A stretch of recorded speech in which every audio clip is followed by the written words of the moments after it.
Welcome to Cape Henlopen.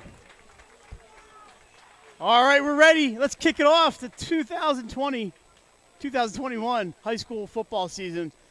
Welcome inside Delaware Live Sports, powered by 302. Mike Lang, Jason Winchell, Nick Halliday, and Benny Mitchell with you from Legend Stadium in Lewis, Delaware, on the campus of Cape Henlopen High School. And Jason, we've been waiting for this day for a long time, and here we are.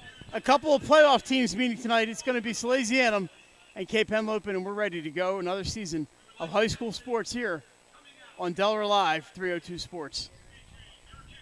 Yeah, it's going to be an exciting season, and I can't wait. And this is a good one to get it started with here as Salesianum and Cape battle it out at Lewis right before the holiday weekend. Yeah, this is a good time to get this in because it's going to be a madhouse down here tomorrow with traffic, so that's why they moved this game to Thursday. Jason, on tongue-in-cheek, said a couple of playoff teams, but they literally are a couple of playoff teams.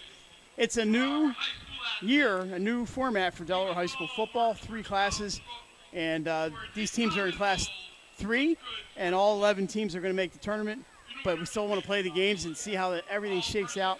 The Sals and the Vikings meeting for the first time in 28 seasons, 1993, the first time at Cape Henlopen since 1992. And Jason, I was here for that game. I was at the 93 game. I was much younger then. At Cape Henlopen. I mean, at Sally's when the old Cape Henlopen Bayer traveled Stadium, up there. no longer with us.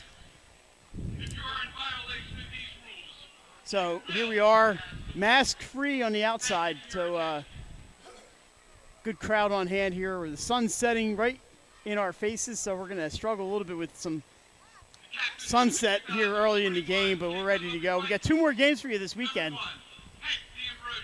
Mike, I think it's time we bring Benny Mitchell in for his first sideline report. Where is? Oh, there he is, Benny Mitchell. Hey guys, thanks up there. Hey, the energy here is incredible. I mean, look at this Sally side, hold our crowd down. Cape Henlopen filling in their bleachers. We have high school football back here in Delaware. Fans, band. Hey, looking for a good one here. Protecting the ball. All right, so we got 2 big lines. We 2 running games. Who turns the ball over? Who keeps their quarterback upright tonight? I think that's going to make the difference. So back to you guys. I'll talk to you again at the end of the first quarter. Thank you, Benny. Jay, what I really like is that Benny wore his dress flip-flops for the game. You can tell he's a Lewis resident, right?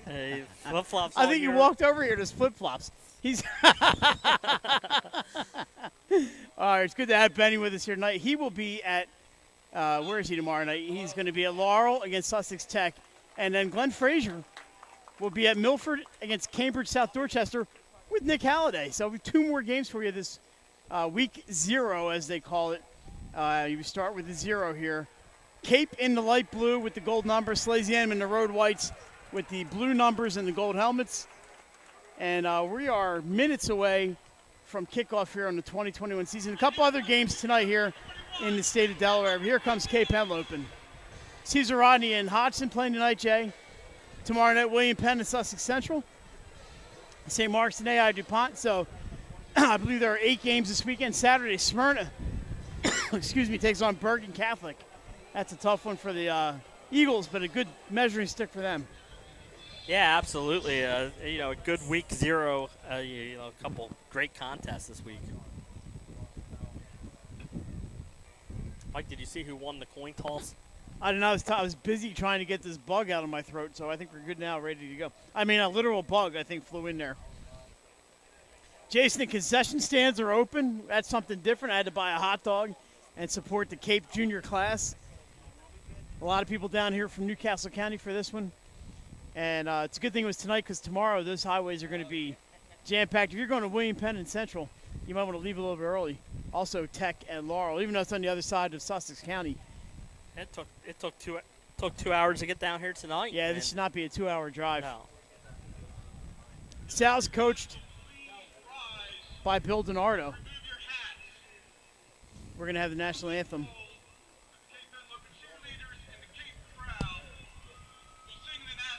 And, Jay, we can leave it up because it's being sung.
All right, great job there by Cape Henlopen student singing the national anthem.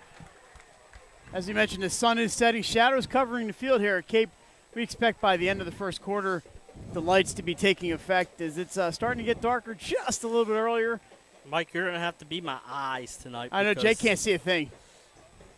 And we got we studied those rosters, Jay, but it's going to take us a few series to get these numbers down.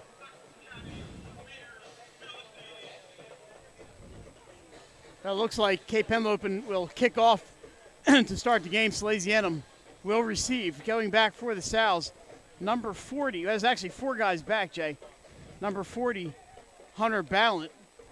Number 12, Michael Portal. Number 4, Michael Wing. And an up back here on, I can't see the number right here on the near side, but we're about ready to get started. Cape Henlopen coached by J.D. Mall. Hank D'Ambrogi kicking off for the Vikings, and we are underway. 12-minute quarters here in Delaware. It's back to Portal. He takes it at the 4, across the 10, over to the 15, gets by a tackler around the 20, across the 20, down around the 24-yard line. And Salesianum will take the ball back at their own 24-yard line. We mentioned 12-minute quarters here. And, Jay, one of the reasons we're going to 3 divisions is to try to make it a little more competitive. We certainly expect a competitive game tonight. Yeah, definitely. So we expect Salesianum's quarterback is Connor Campbell, number 14, and he heads out. Lucas Ryan, number 13, is out there. Number 33, Sam Dumas, along with number 1, Cooper Brown. Michael Wing split wide. That's Portal wide left. Deuce Rosillo wide to the right side.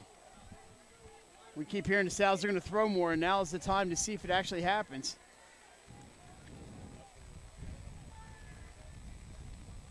And handed off up the middle, no gain. The South started on 23. They may have lost a couple on that one, Jason. It looks like it's going to be second and about 11, a loss of 1 on the play. Yeah. So Campbell, I believe, to Brown on that play. Brown loses a yard, and it's second and 11.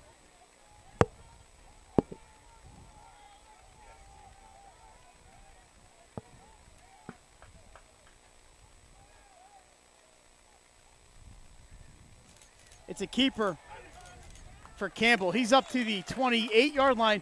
A gain of 5. It'll be 3rd and 6. Lucas Rupert. That's a big young man right there for the Vikings, Rupert. Lucas Rupert checks in at 6'3", 313 pounds. Yeah, talk about some size, right? There's some big boys on this Vikings team. Yeah, there are. 2 300-pounders listed. And Benny Swears is another one, Jason. But he's only listed at 282. So it's 3rd and 5 officially. We're going to see if the Sal's break out the pass. Campbell back, quick drop. Looking for Michael Wing. He can't hang on. There's a flag. It's going to be a first down for the Sal's. Michael Wing, the intended target. Interference is going to be the play, or the call, and it's going to be a first down for the Sal's. Not a spot foul, Jason. You're our rules guru. No, it's 15 yards.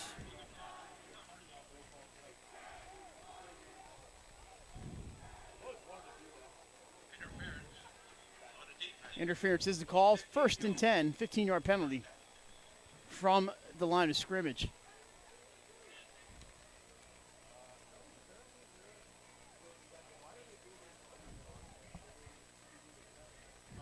So Salesianum will take over. We'll see where the 15 yards takes him up to the 43-yard line. It'll be 1st and 10.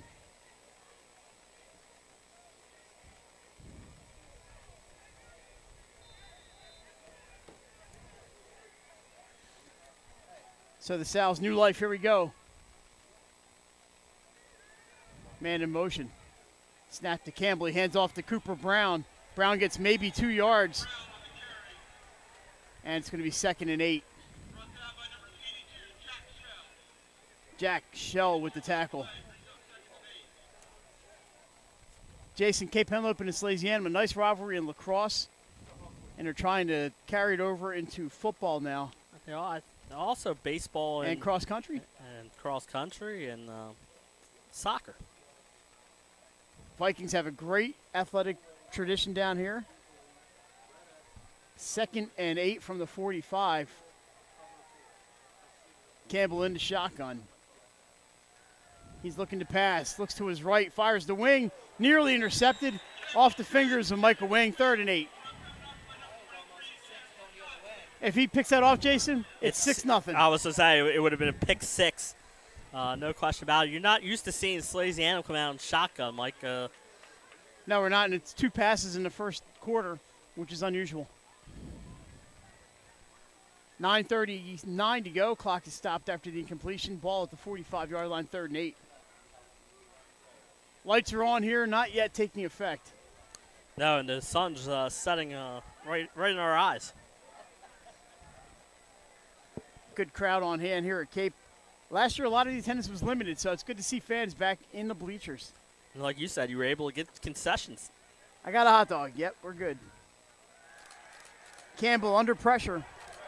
Being chased down. Lets it go.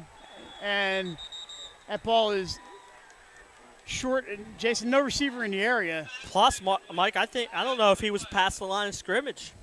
So it's going to be if that's the case, it's going to be a loss of down. Maybe a 4th down anyway. Again, though, I am looking at a little screen. It is an illegal 4. Pass. Good call there, Jay. So, Mike, I would think that would be a penalty and a loss of down, I believe right? number 82 is our punter. Aiden Montgomery, number 82. I saw him at the scrimmage last week in Westchester, Jason. He's got quite a leg. Yeah. That's never been the Sal's problem, right, Mike? They've always had good punters. They've always had good and punters and kickers. kickers. That's true. So the 4th and 12 after the penalty. But a great stand by the Cape defense, Mike. They gave up the first down on the penalty call, but got them 3 and out after the penalty. So Campbell was looking for Lucas Ryan on that play, but the closest man was a Cape Henlopen defensive back, number 12, and Daniel Sias. And like I said, he was already past the line of scrimmage when he let it go. That is correct. Thought he was going to run for it. That's a wobbler, takes a bounce. It's going to be fielded at the 15-yard line. And a 4-yard return. A flag down. Cape will take the ball, but let's see what the penalty is. I can't even see where people are, Jay. I'm looking right into the sun. Yeah. Get another 15 minutes, that sun will be behind the trees. Will be down, and what a beautiful complex down here, Mike. Face mask penalty on Salesianum. That's going to take the ball 15 yards up the field for the Vikings. Mike, you can tell it's the first game of the season already. 3 penalty flags. You tend to see that in openers. Yeah, but you know, Coach Denard is not happy about the call. And now we have a few whistles on the field. Nardo probably wants to know what number it was on. So the ball is actually spotted at the, well, they haven't updated the scoreboard yet. It's got a 1st and 15. I thought the penalty was on Salesianum.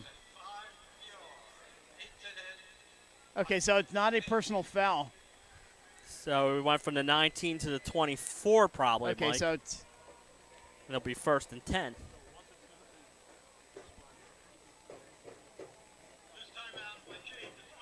and we have a timeout for Cape Henlopen. Jason, if we send it down to Benny maybe and see if he knows what the call was down there? Now let's just wait. All right. Because I think they're 9:20 to go here in the I don't think there was quarter. a timeout. It was they're putting the ball down. Cape Henlopen, coached by J.D. Mall, comes down here from St. George's, where he did a fantastic job and rebuilding the culture here at Cape Henlopen. Yeah. Hank D'Ambrosi, a fine lacrosse player, is also the quarterback here for the Vikings. So the Sal's on defense for the first time. We'll see what the Vikings do. All right, so it is 1st and 10. Ball is on the 24-yard line. And 9:20 to go. Jason, the scoreboard says 2 timeouts left for Cape, so who knows? Who knows? Here's the handoff up the middle. Not much there, or maybe 2 or 3. I can't even see who ran the ball. It was a big pile of humanity, Jay, and it was a 3-yard gain.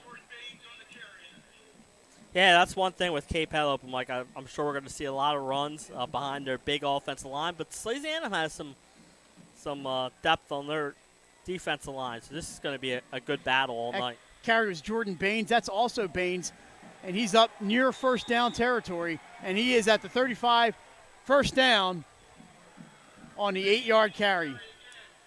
Jordan Baines for the first down. Sean Curley makes the tackle for the Sows.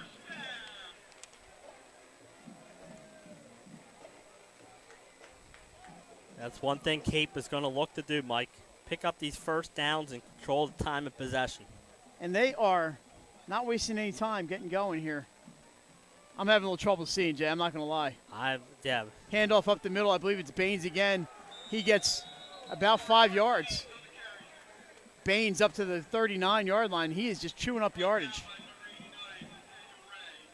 That's what you Tackled by Nathaniel Ray. You got Happy Dad over here sitting right next to us. Where's my spotters? They seem to have disappeared on me. Oh, okay. So Jordan Baines doing a number on the Sally's defense early on.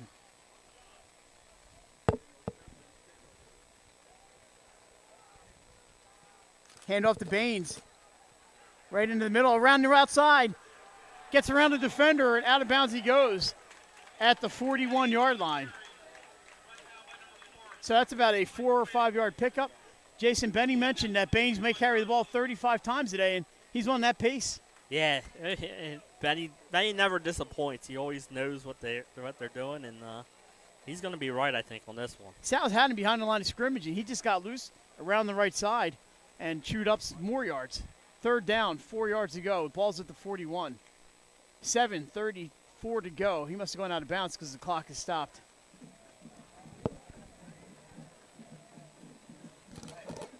I believe that's a different running back this time. Sal's make the stop, and it's 4th and 2. Daniel Saez with the carry that time.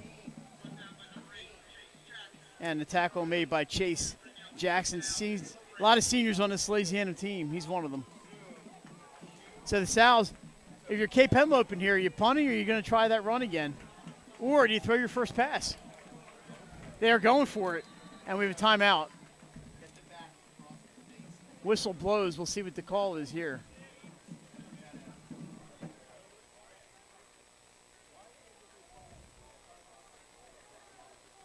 So we are waiting for some.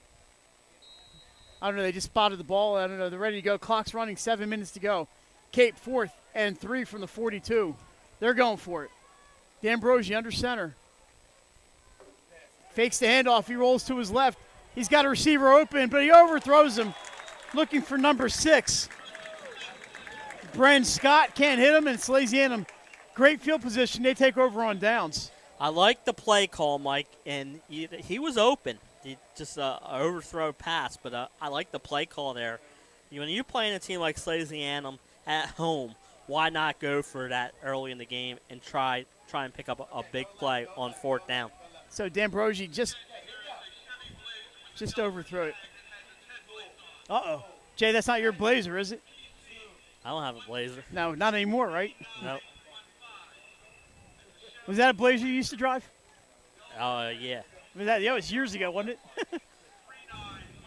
I tell you, Jason had this great Chevy Blazer. That thing was that was awesome. I know, we can't see a thing. No. I'm looking into like a. It looked like a handoff. A 3-foot screen. Benny's here. in the shade down there.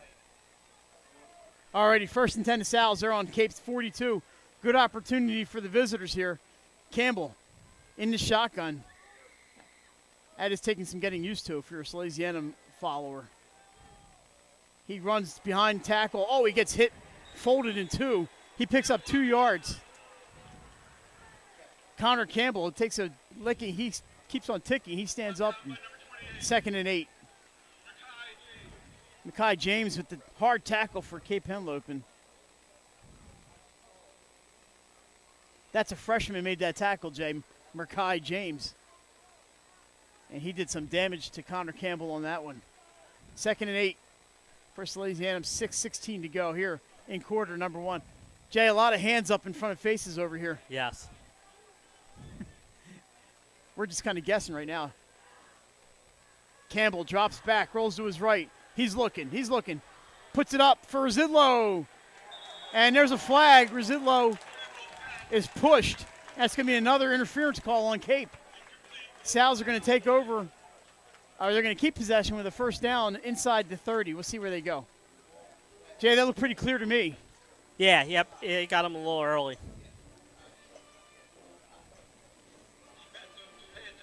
Coach Mall can't be happy with 2 early interference calls.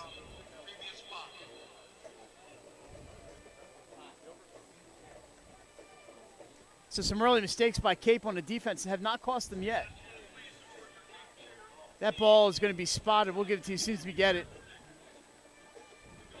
And it looks like the 25-yard line, Jay. And even 6 minutes to go here in quarter number 1. Sun is almost behind the trees. And then all the sunglasses will come off. Yep. and it'll be great the rest of the game here. I'm kind of glad I brought a hoodie, though. It might get a little chilly here Yeah, tonight. you're right. You know, nice little breeze. Right off the bay, you can see the windmill over there to our right. This press box is a little warm. It is a little warm in the bottom outside the box, which is nice. I think outside the box. I sit outside the box. The Delaware Bay, right down the street to our right. Up the middle, or actually off right tackle. That's Michael Wing. He's got some room. Down the right sideline, knocked out of bounds inside the 10. Right at the 10-yard line. We'll see if it's a 1st and goal. Michael Wing, his first carry, and he makes it 15 yards.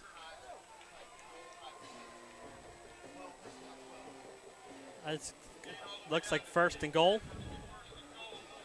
It is 1st and goal at the 10 for the Sows. So the clock temporarily stopped. No, he was knocked out of bounds. It'll stay stopped. Yeah, it should. With 5:53 to go here. Sal's 1st and 10 at the 10. Michael Wing, first time he touches the ball and he makes them happen. Campbell in the shotgun.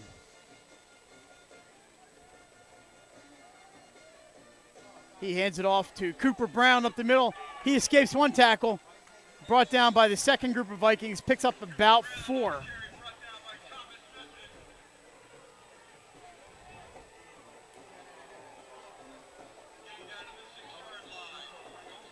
Again, I like the play call there, Mike. Just the normal hand off to Brown, and he picked up a few extra yards after contact, which I like to see. Broke that first tackle, and then the second line of Vikings got him. Number 33 for the Sows in motion on that play. Sam Dumas. So they have a receiver split left. It looks like Rezidlo. Campbell takes the snap. He drops. Rolls right, looking. Caught inside the 2. Knocked out of bounds. It's number 13, Lucas Ryan. And it is 3rd and goal at the 2.5-yard line. Called a long 2. Now it's right at the 2. First completed pass for the Sows, Mike. Gets them set up at 3rd and goal from the 2. Interesting call here for Coach DiNardo. Does he want to run it?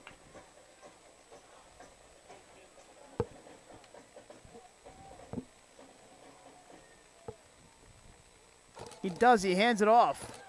Does not get in. That's Cooper Brown brought down at the 1. So 4th and goal here on the 1-yard line. I think you go for it here, Mike. Try and punch it in and get the 7. And if not, Cape's got to go 99 I would definitely yards. go for it. So you're going to, yeah, there's no reason to kick it here. Nick, we can get these sunglasses off in a minute. As the sun has hit the trees.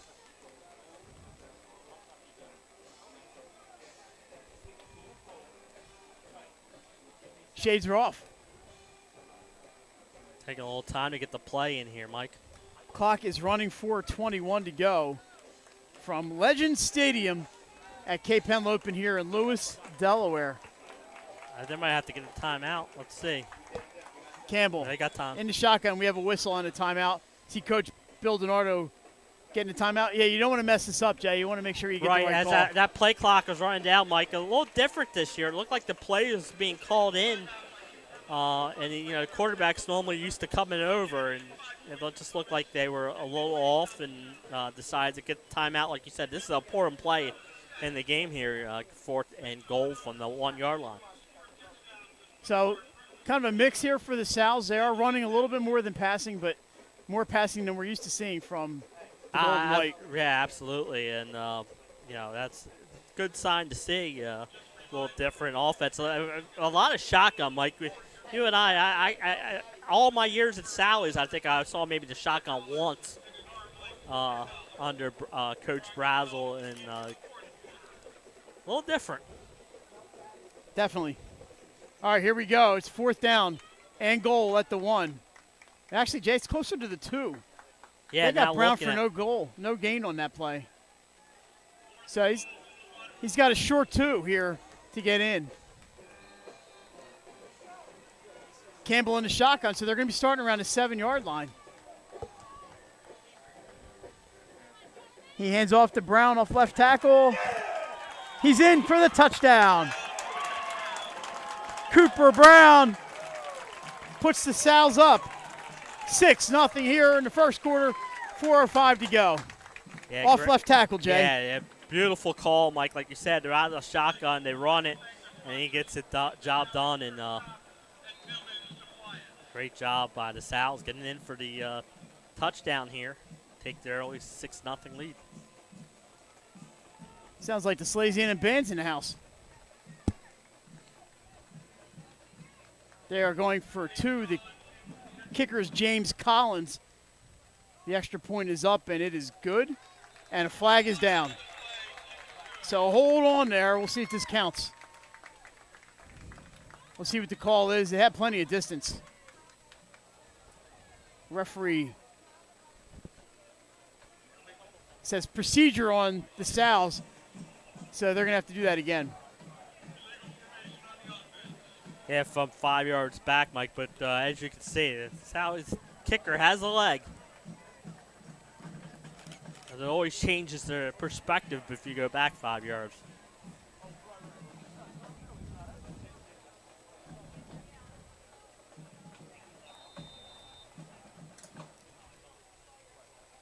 All right, Sows are going to try this again.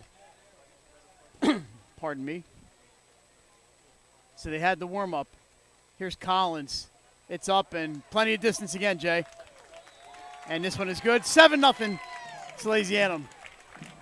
Yeah, nicely done there by the Sows, Mike. They took over in Cape territory after Cape does not convert the 4th down play. It goes right down the field and score. So great to see there for the Sows. First took advantage of the pass interference penalty also. Absolutely, yeah, that was a big call. So the Sows, the first touchdown of the season here. And they lead 7-0.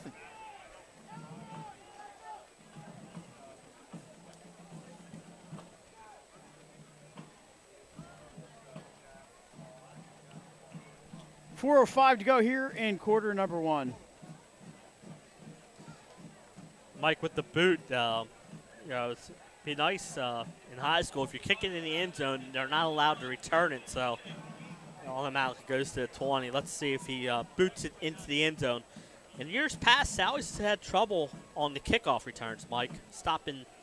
I've seen a lot of returns scored for touchdowns against the Sows the last few years.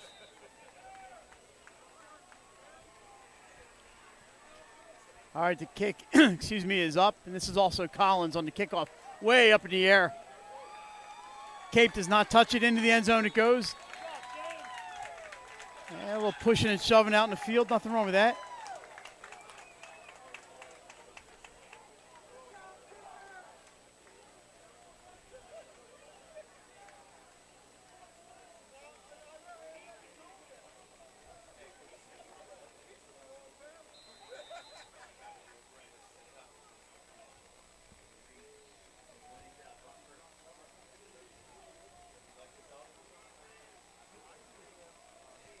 Cape takes over at the 20-yard line. D'Ambrosi hands off underneath. Sal stuffed that one, a gain of half a yard maybe.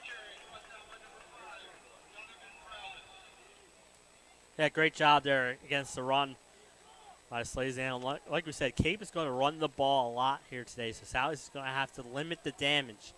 Cape had some success early in the run game there, Mike, and got themselves in a couple third and shorts, and then 4th and 2 where they did not convert.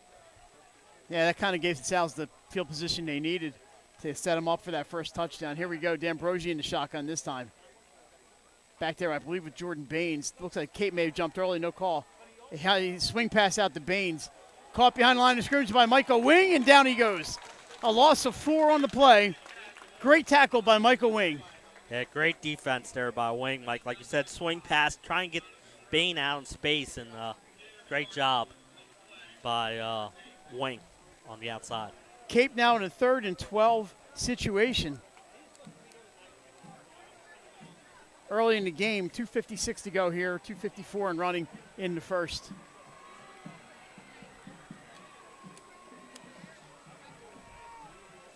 Cape taking some time back there, Jay, in the huddle. Here we go. They have their band over there and some students, a nice student section for the Vikings. Yeah, isn't it great to see students back in? It is. D'Ambrosi rolls right, passes downfield. It's caught. Out of bounds. It's not going to count. Yeah, Mike, one called him out, He's out of one bounds. called him in. Let's see. Okay, we got Yeah, the one in the back called him the in. back judge called him out of bounds. We'll see who wins this debate. It looks like the call is going to incomplete. Incomplete. And Cape facing a 4th and 12 from the 16-yard line.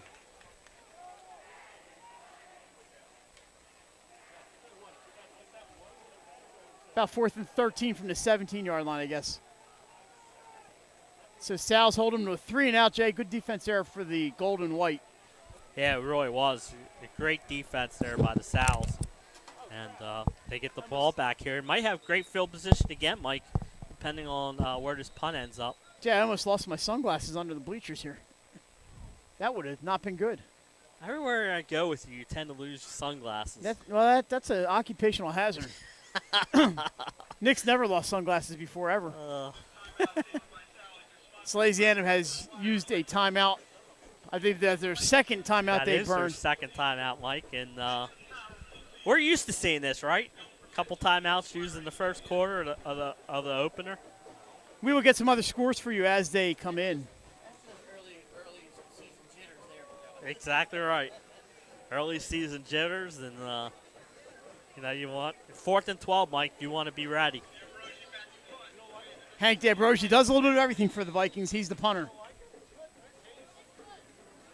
So a 3 and out here. Salesianum's going to get the ball in decent field position. Almost blocked. Taking that midfield and a tackle immediately. In fact, he may have lost a yard or two on the return. That was number 3. Jaden Mason on the return, but he got nothing. Salesianum still has good field position. They're at their own 47-yard line. Yeah, great punt for it. Almost getting that block, Mike. It was a great job. And good coverage. Yes, great coverage by Cape. Salesianum under the guidance of Connor Campbell will take over. You see the Sally's huddle. The whole team was huddled up. I'm out on the field, and then DiNardo's quarterback with DiNardo getting the plays. And Jason, the spot is at the 49, which is about where Mason caught the ball. Forward progress, His forward probably. progress is giving him to the 49. Salesianum now with the lights starting to take effect here at Legend Stadium. Lorion in motion. Campbell rolls right. He's looking. He's got time. Nearly intercepted off the fingers of Lucas Ryan. And I don't know what that was, Jay. A little extracurricular activity. Yeah, that's what Benny mentioned that in our pregame show, Mike. That's going to be unsportsmanlike conduct on Merkai James. He talked about turnovers and penalties, and what was he Cape's thinking? third penalty already. An incomplete pass. It was almost intercepted. and he shoved the player that was already down. That's 15 yards, another 15-yard penalty on Cape Henlopen. Yeah, you know, these penalties are hurting Cape right now. Coach Maul can't be happy with that. But, you know, Nick mentioned it. He's a freshman. He's going to learn. Yeah, absolutely. And that's a good teaching moment, Mike.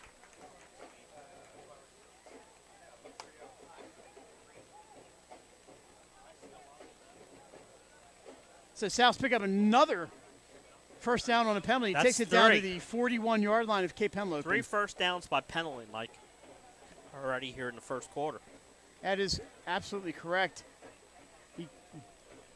Cape having trouble moving the ball, and you just can't give the other team that kind of yardage. But here we go. You live and learn, don't we all? Campbell in the shotgun. Low snap, gets it out the wing. Wing's got room. Gets around the outside. He picks up a few before he's tackled by number 23, Chancellor Johnson. Mike, I think we have dirty laundry on the field, and I believe it's going to be a holding on Salesianum. And a Salesianum penalty will bring that back. Fouls on number 89.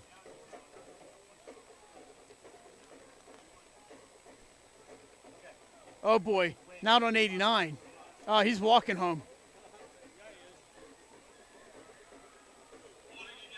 Nathaniel Ray called for the penalty. Coach DiNardo eyeing him up. So Sal's give back some of those yards. It's going to be a first and about 18 from the 46-yard line. So the penalty actually put them at the 36. They're back at the 44. First down and 18 for Salesianum. 1.5 minutes to go here in quarter number 1. Mike Lang, Jason Winchell, Nick Halliday, and Benny Mitchell floating around somewhere from Cape Henlopen. We'll hear from Benny Campbell's at going the to keep it. end He's of the across. first quarter. Gets by a tackler. Out of bounds he goes. Positive yardage there for Campbell. He's across the 35. They're going to mark him right at the 35-yard line.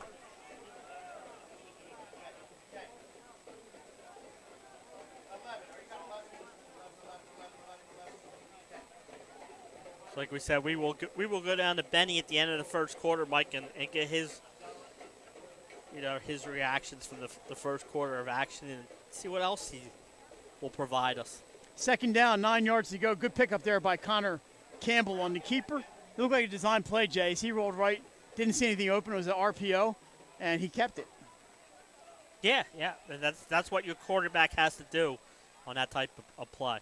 Handoff up the middle. Breaking free for the first down is number 24, Andrew Ransom. Ransom across the 25 to the 20, not right at the 25. First down, Salesianum. I like the call there, Mike. He had opening and a great tackle there by Kate. If not, that would have been 7. So the Sal's back to the ground game here and picking up positive yardage. Campbell, the 9-yard keeper. Ransom up the middle for 9 yards. First and 10. 1:11 to go here in the first quarter. 7-0 Salesianum. Campbell in the shotgun. Hands off to Ransom, off right tackle. He's got room. Up the middle, takes a step to his right, inside the 5. Ransom with a 20-yard gain.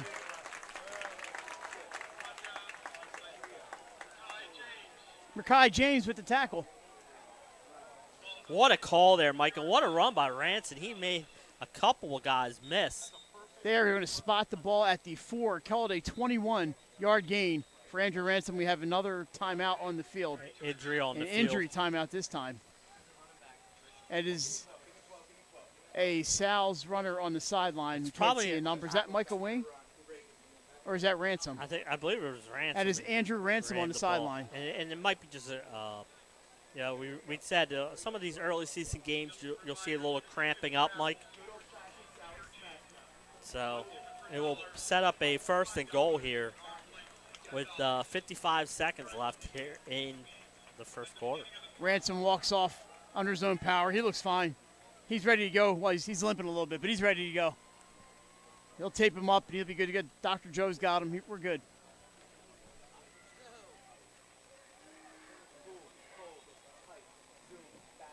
They know it's coming. They tell them they know it's coming. We got the call, Jay. Yeah, we did. I don't know what it is, but we got the call. All right, Sal's first and goal from the 4.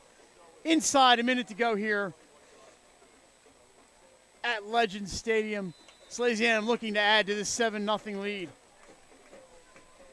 Campbell in the backfield with Cooper Brown. Brown scored the first touchdown on a 1.5-yard dive. I think officially a 1-yarder. Dumas in motion. Hand off to Brown up the middle. He's stuffed. Good tackle there. I can't see the number. The pile's still moving, but there's the whistle. And that's probably going to be the last play of the first quarter. That means Benny's going to have to walk 100 yards. We'll go down to we'll go down to Benny right at the end of the quarter here. I don't think they're getting another playoff. Campbell coming over to the sideline. Just 10 seconds to go here. Here comes Benny.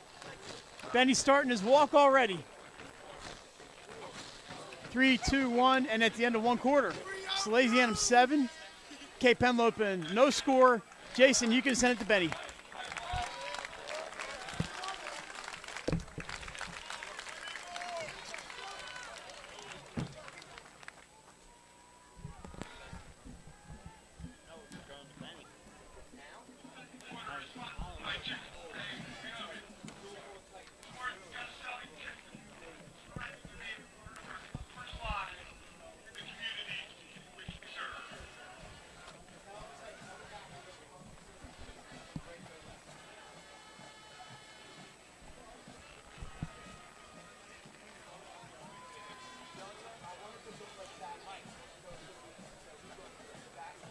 Benny, you ready to go? Hey, guys.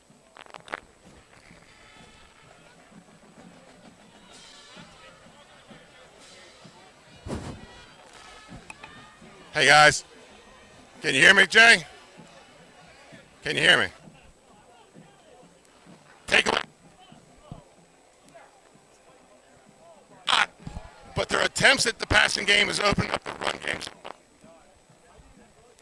They're spreading Cape out, opening up the middle. But the biggest takeaway from the first quarter so far is each other.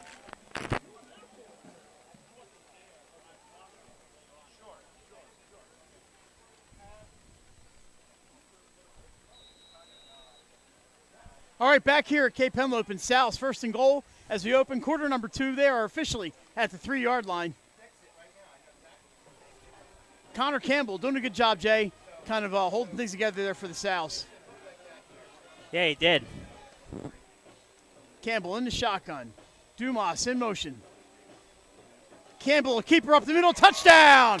Salesianum. Connor Campbell up the middle for 3, and it's 13-0 Sals. Yeah, great job by Campbell there, Mike. He read the defense and takes it in for the Uses touchdown. Cooper Brown as the decoy there, and Cape had to respect Brown, and Campbell took the extra yard.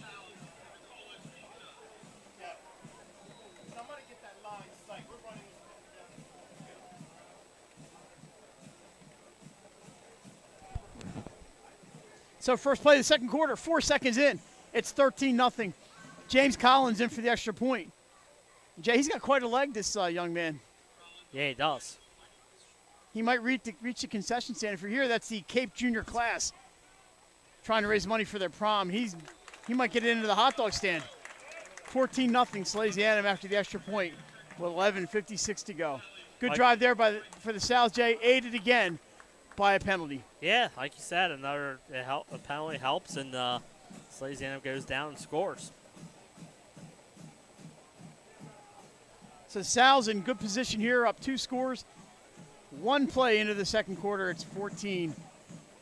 Reminder, tomorrow night we have 2 games for you. Cambridge, South Dorchester, making the short trip to Milford. Glenn Frazier with a game for you. And our own Benny Mitchell is going to be in Laurel, where Sussex Tech takes on the Laurel Bulldogs. And that should be a good one. I think Benny's kind of high on Laurel this year, Jay. Yeah, and number 1 in our class single A, top 5. And I believe Laurel Tech is class 2. They are class 2, unranked in our preseason top 5, but always a good battle. Yeah, we're doing top 5 this year because there are just not that many teams in each division. So if you're looking for the rest of them, you're not going to find them. Especially in Class 3, there's only 11 teams. Right, and 2 of them are playing here, and the other 2 more are playing up in Old North Road At tonight. Old North Road, yeah, Benny's favorite place. Benny's on his horse. Caesar Rodney. There goes Benny walking down the sideline. All right, Collins to kick off. Sal's up 14-0. The ball is high, not too deep, comes down around the 4. Cape will return up the middle. Number 23. Chancellor Johnson down the left side. He's got 1 or 2 men to beat. Almost all the way down. He does not break the last tackle, but Cape at the 40.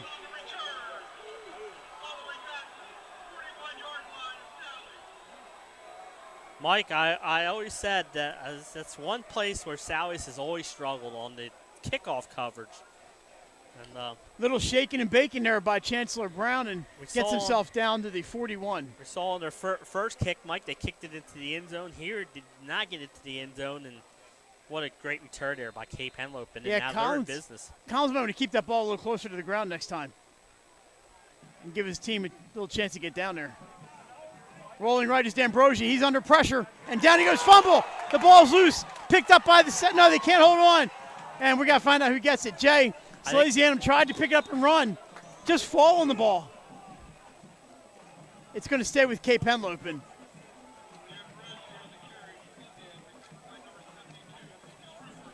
Salesianum tries to pick it up and run, can't hang on, and Cape, they lose 8, but they hold on to the ball. Yeah, I think that's the more important thing, Mike. They catch a break there because that could have been the Salesianum ball. Like you said, when the ball's right there, the first instinct is as a player is you want to pick it up and run with it. But I'm with you, Mike. Just fall on the football and can rally for your team, especially the way the offense has moved the ball the last couple possessions. That's a sack for the Sal's. Not sure who got him, but he got run down from behind. Did Hank D'Ambrosi. Low snap. D'Ambrosi picks it up, rolls left. He's looking. He gets hit, and down he goes. Another sack. Back to the 44-yard line of Cape Henlopen. And we can see this number. This is Nathaniel Ray with the sack. How about that? Yeah. Honestly done, Mike. The Sally's defense. I was going to try to give it to Nathaniel Ray, but his dad's so honest. He says Donovan Morales picked up that sack. Brian, next time just take the sack, man. You can use that in contract negotiations. That's going to set up. I want to go to a Nick Sand here. 3rd and Fenwick Island. There you go. We're close to Fenwick. We're close Island, to Fenwick. Mike. So here we might want to say Wilmington. It is a 3rd and 24 for the Vikings. D'Ambrosi. And we're going to have a timeout for Cape Henlopen as they had a little trouble getting situated. So Sal's turning up the pressure. Sack. Why don't we take a quick timeout? Let's take a Mike? break, yeah. Rest our voices. We'll be back. At Ferris Home Improvements, your family's comfort and safety is always our top priority. If you call us for your roofing, windows and doors, siding, decks, kitchen, and bathroom needs, you can expect health screen craftsmen who wear gloves and face masks and follow minimum 6-foot distancing, virtual conferences to discuss project details, job quotes delivered electronically or brought to your door for your review and approval, and our showrooms in Newark and Rehoboth Beach remain open for limited appointments. We're here together. Operating with precautions. To protect our staff. And All right, back at Legend Stadium, Salesianum back-to-back sacks. They have Cape in a pickle here. 3rd down, 24 yards to go from the Cape Henlopen 45. Jay, they started at the Salesianum 41 after a fantastic kick return by Chancellor Johnson. And Sal's turning up that heat defensively. Yes. 9:56 to go here. And it's cooled off quite a bit here. Feels good out here, doesn't it, Nick? Yeah, it's great. The sun went in, and now, like you said, Mike, we can see. Yeah, that's the important thing. 3rd and 24. D'Ambrosi under center this time. He fakes a pitch, drops back. It's a screen pass. That's trouble. Morales misses a tackle. Down the left side goes Cape. Big hit, flag down. They're going to call a headbutt? Who knows? So the pass goes to the 40, which is not enough, but let's see what the penalty call is. Yeah, but again, Mike, Sally's had the runner in the backfield out on the screen pass. He breaks the tackle, and now let's see if they get a first down out of it after. A targeting call. That's going to be a personal foul, 15 yards and a first down.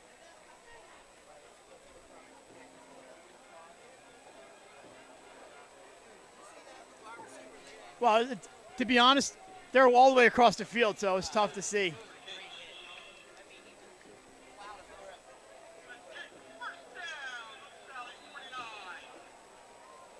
That takes the ball down to the Salesianum 29-yard line.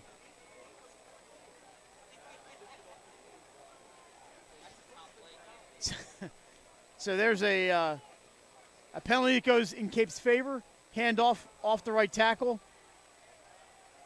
A couple broken tackles for Cape Henlopen. Jordan Baines picks up 10 yards, 11 yards. Baines for 11 after a couple missed tackles. Yeah, again, good job by Baines, man. He's when Sally's is not wrapping up, he's taking advantage and picking up some extra yards. Yeah, they're getting a hold of him early, but he just breaks tackles. Yeah, absolutely. 1st and 10 at the 18, 9:20 to go, second quarter. D'Ambrosi under center. He's got one runner in the backfield. That's Baines. And he hands to him off right tackle. This time the Sal's wrap him up. He gains a yard. Good job by the Sal's there. Dylan French at the tackle for the Sal's. French, another senior. A lot of seniors on this Salesianum team every year.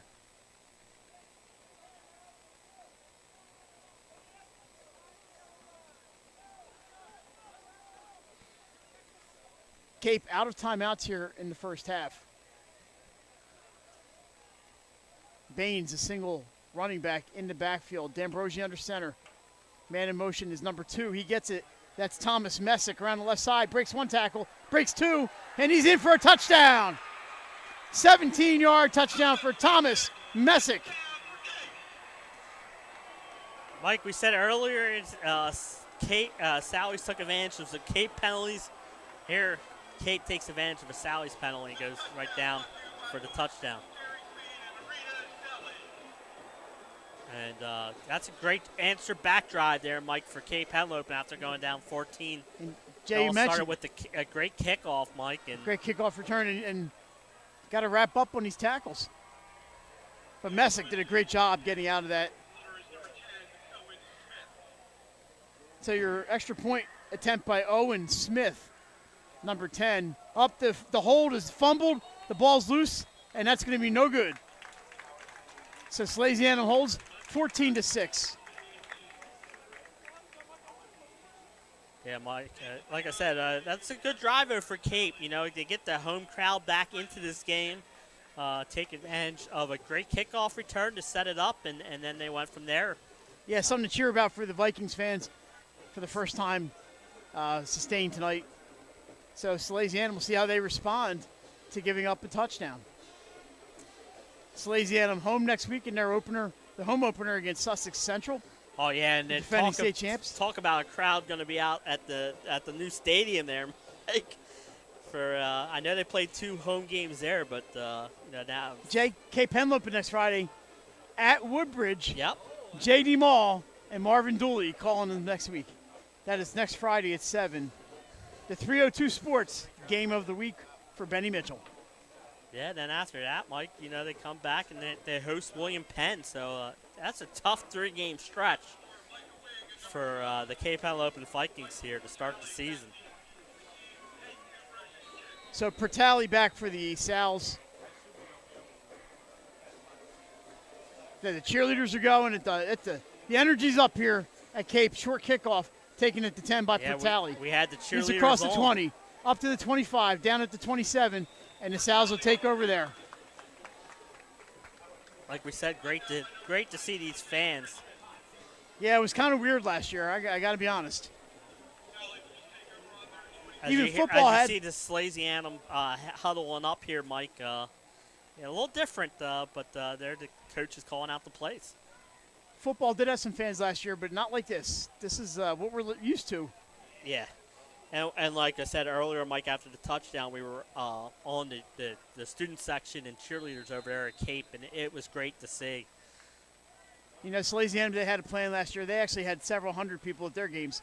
Yeah, But most schools did not. That's a great job by the ADs knowing exactly what they had to do to submit a plan and was able to get attendance. Like yeah, Sal's had, 1,000, 1,200, something about like that. 1,200 for their home opener against Smyrna. Campbell off the left side. He's got some room across the 30 to the 31. He'll pick up 4. Connor Campbell with a gain of 4. And we're seeing with Campbell not afraid to run the ball, No. Mike, as a quarterback there. And he, like you said, he picked up some decent yards after contact there. Keyshawn Mansfield with the tackle for the Vikings. 7:55 and running here in the second quarter. Mike Lang, Jason Winchell, Benny Mitchell down there somewhere, and Nick Halliday along with the. There's Benny down by the 15-yard line behind the Sal's. Campbell in the shotgun this time. Lucas Ryan in motion. Campbell rolls to his right. He's got some time. Deep, wide open. Oh, he overthrows Dumas. Dumas had nothing but plastic grass in front of him, Jay. Yeah, nice play call there by the Sallies. It was a great play call, and like you said, just a little off at the throw, but there was nobody within 8 yards of him. I do it again. Like you said, Mike, a little different offense. You still see a powerful running game, Mike, but not afraid to mix in a few passes this year, and that's good to see. 3rd and 5, kind of in that middle of that pass and run area. That would not be good. Campbell in the shotgun again. He's got a single back with him. He looks to his left, now right, being rushed, setting up a screen. He's got some blockers. That's Rosidlo across the 45. First down for Deuce Rosidlo.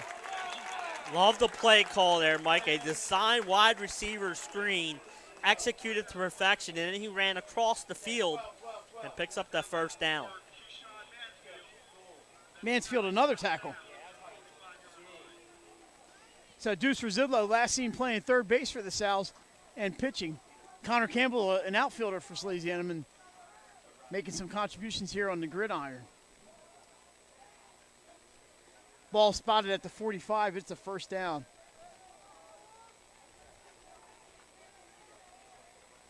Sal's have 2 timeouts left here in the first half. Again from the shotgun. Dumas in motion. Hand off to Brown up the middle. He's got room. Splits the defenders. Cooper Brown down to the 35 of the Vikings. A 20-yard pickup. Yeah, Mike, I know you were there last week, and you said the Sal's offense was struggling. Not here tonight, Mike. They're moving the ball pretty good here. Yeah, they did struggle against Ruston up in Westchester. But you said it, Jay.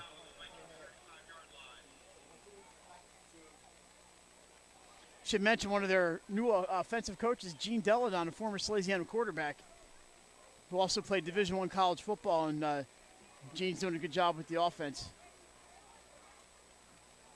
Yeah, he is. So Campbell, 5 yards deep. Hands off to Brown again, up the middle. He's got room again. A big pickup for Brown, about 7 or 8 yards. Cooper Brown, that ball spotted at the 27-yard line. A Mike, pickup of 8. Yeah, I was going to say, if it worked last time, why not just go right back to it, Mike, and give it to Brown, and a great job there by Brown picking up the 8 yards.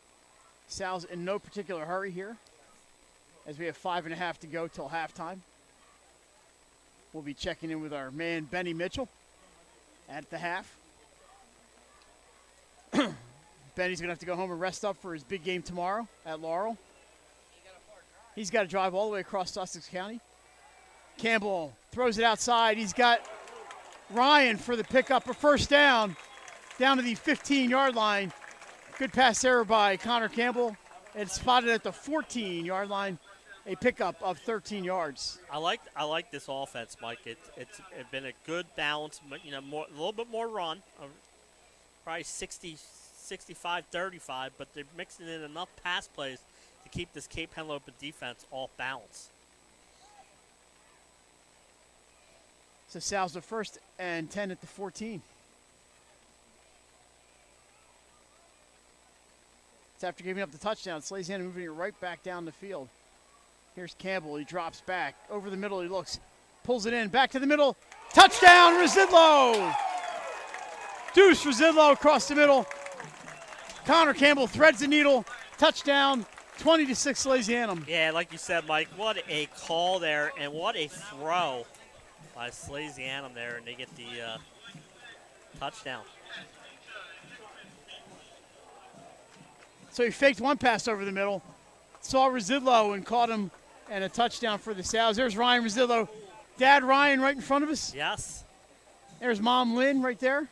And like you said, Mike, what a play call there by Salesianum. A great drive to answer back after a Cape touchdown. So just over 3 minutes off the clock on that drive. Kick after is good. 21-6 Salesianum. Jay, what a way to answer it for Salesianum. yeah, it was a great drive, Mike. And that drive was a little bit more of a 50-50 between pass and run on that play. And we saw a couple big pass plays for Salesianum. I'm impressed. Yeah. I'm impressed with his offense so far. Yeah, like we said, Mike, a little different here. Enough pass plays mixed in. It's been more run, but enough pass plays mixed in to help the Salesianum offense. So a lot of excitement on this side of the field. We are on the visitor side tonight. So we were staring into the sun, but we're over here with the Salesianum fans, and there's a lot of excitement on this side.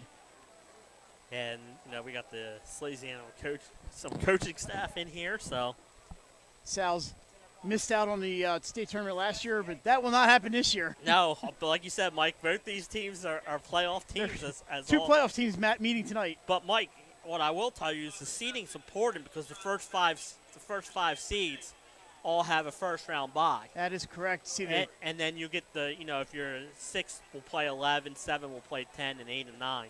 So it'll be 3 first-round games, but five teams will have a bye. So you want to be in that top 5. the Vikings marching band down to our left. They're getting ready to come on at halftime. But we still have 5:07 to go here. Collins will kick off. Jay keeps it. Well, boots it way up in the air again, and it's returnable. But this time, a nice tackle there by number 32. That was much better. Nicholas Strzowski with the tackle. So a good tackle by Strzowski. Keeps Cape inside the 20. Oh, right at the 20 they're going to call it.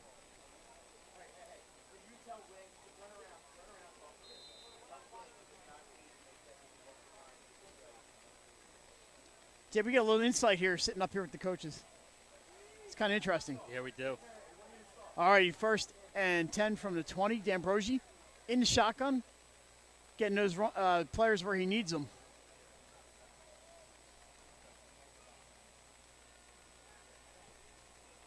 Handoff to Baines off the left side.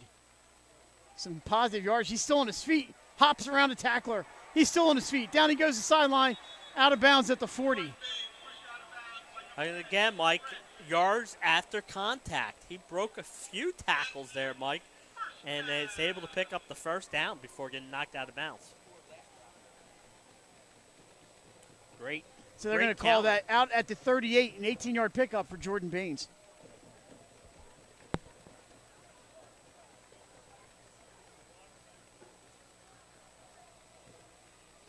Pretty comfortable night. We know we have some early season games where it's 95 degrees out, but not the case this week. Concord Caravel, that may have been the hottest football game I've ever been to. Oh, I almost died in the press box, I believe. And we have a whistle. Salesianum calls timeout.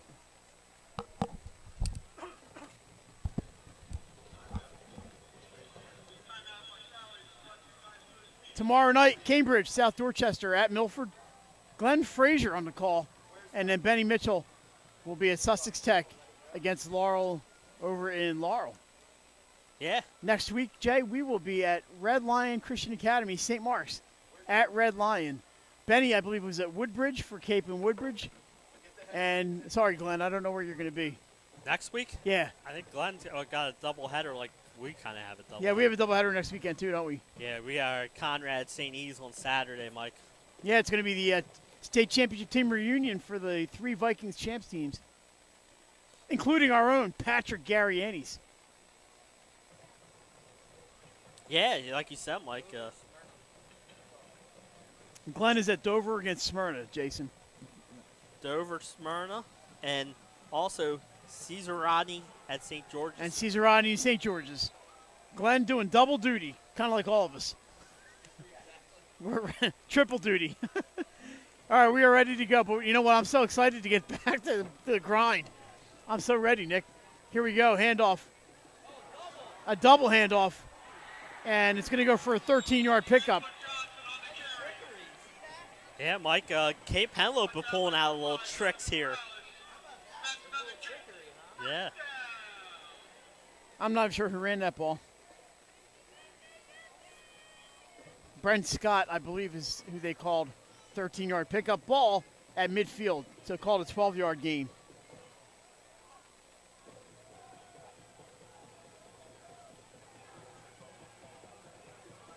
So Cape finding some offensive success here late in the second half, or late in the second quarter, rather. Up the middle, this time to Sal, stuff them. Gain of maybe 3. Yeah, We're going to give him 2 yards on that one. Nice job by the Sally's defense there at the line, Mike. Seems like both teams are struggling to run the ball between the tackles in the first quarter. Both have picked it up here in the second quarter. You know, we talked about Cape's line, which is huge. Salesianum, no slacks on the line either. Nah, They got some big boys Yep. in that line. Here's a handoff off the right tackle. Down goes Baines at the 43-yard line. 3rd down and 3. Big 3rd down here for the Vikings. Something about opening night in Vikings, Jay. Here a couple years ago we had St. Elizabeth and Christiana. Vikings versus Vikings. Yeah, absolutely. And here, like you said, we got the Vikings first, the Sals here. Yeah, there's just one Vikings tonight. Uh-huh.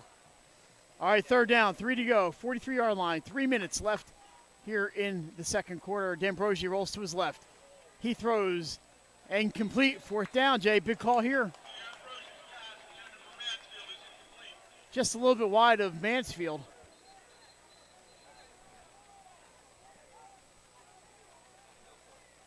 Yeah, I don't think they're going to punt here down 15 No, points. yeah, on the other side, the south side of the field, I think I'm going to go for it here. And If you give Sal's the ball back, you give it to him. But well, how about that? It doesn't So, matter, Mike, because it it's roughing does not the matter. passer. I didn't even see the dirty roughing the launch passer, on the I'd have field. to go back and watch the play again. I don't think the Salesianum coaching staff agrees with that call. But, again, way on the other side of the field. But it's a 15-yard penalty. I thought, yeah, that's a 15-yarder. Yep. That's like you said, Mike. It takes the Ball down to the 28-yard line. the play call out of Cape's hands. They pick up the 1st down. Don't have to go for it on 4th and 3. Those 15-yard penalties really playing a big part of this first half. A fake pitch. D'Ambrosio sacked at the 39. Ball's loose. Ball's loose, Mike. Ball's loose. Nathaniel Ray picks it up, and down he goes to the 27, and D'Ambrosio's hurt. D'Ambrosio not getting up. Yeah, Mike. Salesianum ball at the 28-yard line at Cape Henlopen. Hank D'Ambrosio still on the field. What? He was smothered behind the line. Ball came loose. Yeah, they were Nathaniel Ray picked it up and could not outrun the defender. Nathaniel Ray had a big head start but could not outrun the defender. Mike, it was just unbelievable there because All right, D'Ambrosio's up. That's good to see. he had no chance. I mean, the he got smothered. Sally's read that play better than Cape did. They had 3 guys back there before he even turned around to throw the ball, and he get hit from the blind side, and that ball came loose. That's at least 4 sacks for Salesianum tonight. And this is big here, Mike. If Sal's can get take advantage of this turnover here and punch it in here. You know, I'm sure Nathaniel's going to watch this and think I'm picking on him, but I'm just having some fun at his expense. Yeah, because his parents are right out there. What's that? It's because you're talking to his parents right out there. They're probably want to hit you. Nah, Brian's a friend of mine. We're good. So the Sal's are going to take the ball over at the 26-yard line. I think 26, 25, right around there. I can't really see the ball. Hodgson at Dover, Jay. Wrong Eagle. Hodgson at Dover. The Silver Eagles, a new-look Silver Eagles team. Was I at least right with CR and St. George's? Yeah, I think so. Here go the Sal's. 2:45 to go. Ball on the 26. So Nathaniel Ray, I'm just picking on you because your dad's sitting here with us. Campbell looking for a receiver. He's got some room. He's going to hold on. Look out below. Whoa, he breaks the tackle. He's got some room. Campbell into the end zone for a touchdown. Broken play, goes for a touchdown for Salesianum. What a big first half here by Campbell. Continues there, Mike, as he got around the defense, breaks a tackle, like you says. And I told you to take advantage of the turnover. They do the very next play. And that's huge for Salesianum here. Top play candidate right there, Connor Campbell scramble. A Campbell scramble for 26. Sal's extend the lead to 27-6. As you hear the Salesianum student section chanting Connor Campbell.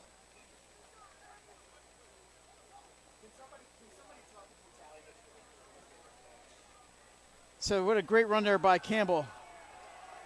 Extra point is up and is good. Salesianum extends that lead to 28-6. So Jay, I may have picked on him, but that drive really made possible by the sack and the recovery by Nathaniel Ray, and then Connor Campbell does the rest. A one-play drive. Absolutely, Mike. That's what happens. You take advantage of the turnovers they do there, and they get it in for the touchdown. 28-6, Salesianum. So Ray almost had one fumble recovery. This time he does get the ball and takes it back and sets up Campbell for the score. So we'll give him the assist on that one. Yeah, Mike, and it looked like Cape was in good position there, Mike. They get the first down after that penalty, off the penalty. In the very next play, the blitz comes in. They get the sack, and that's changed the whole momentum of the game. Salesianum coming in here and not having any trouble putting points on the board, that's for sure, as they have 28 here in the first half. And Jay, I think this is a higher score than everybody had anticipated.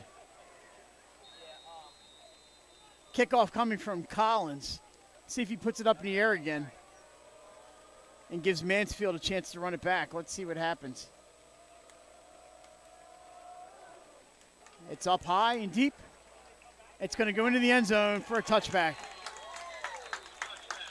So the touchback will put the ball at the 20. Good deep kick there by James Collins. That's what I like to see.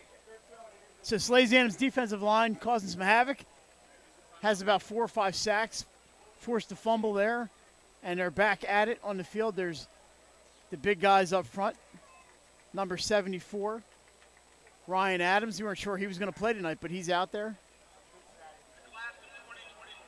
Dylan French is out there. We see Nathaniel Ray. They are sold out of food at the Snack Shack, Jay. Really? It's closed. Look at that. That's a good sign. That junior class just made a lot of money for their prom. I was happy to contribute. All right, D'Ambrosi back under center. Good to see. He's rolling to his right, looking, throwing deep. Open was number 2, Thomas Messick. The ball just overthrown. 2nd and 10.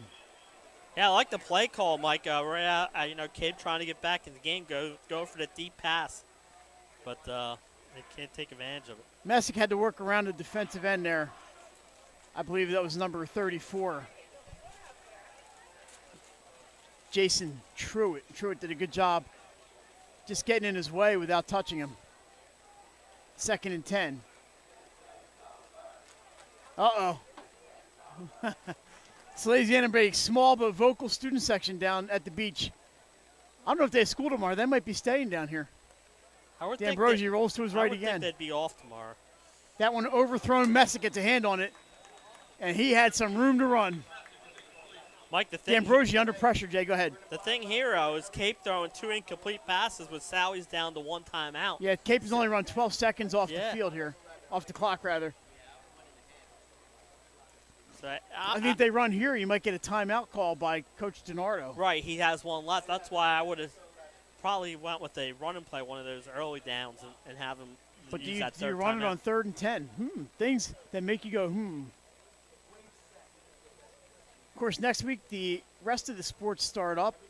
The fall sports, cross country, volleyball, soccer, field hockey. Keep your eyes on our social media sites and the website, and we'll let you know where we're going to be. Because we got a lot of action for you this fall. All right, here we go. D'Ambrosi, he's looking to pass. Screen pass to his left. Good job by the Sal's to get back and defend. Tackle by number 5, Donovan Morales from behind. 4th down and 4th and 4 maybe? 4th and 4 for the Vikings. They don't have any. Well, Sally's has a timeout left. They are not using it, looks like. No, save it for an offense? So Cape looks like they're going to punt. I would think so. Dropping back for Salesianum. Number Deep in their own territory. Jaden Mason back to receive for the Sal's.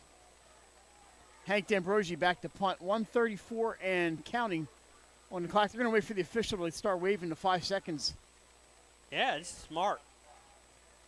So that's going to cost Sally's about 30 seconds off the clock here. Punt is up. And Mason's going to let it bounce. It bounces down to about the 30-yard line, and there it is down.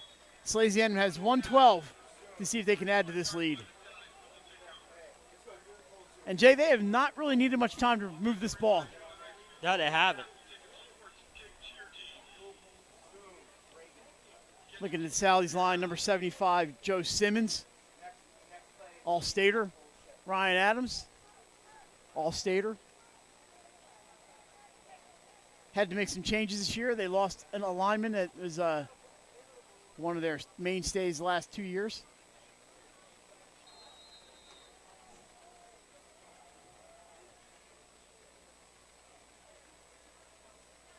So Salesianum, under the very capable instruction of Connor Campbell, as he has done a great job tonight running this offense, takes over there at the 31-yard line.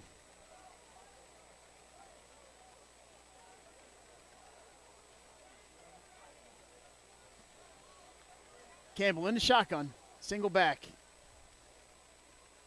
believe that is Cooper Brown with him. And it is a handoff to Brown. Up the middle he goes. He's got some space, and he's not going to quite get to the first down marker. 2nd and 1. Are they going to use the timeout? They're not showing any indication of calling timeout. But they are in a hurry-up offense. 50 seconds to go.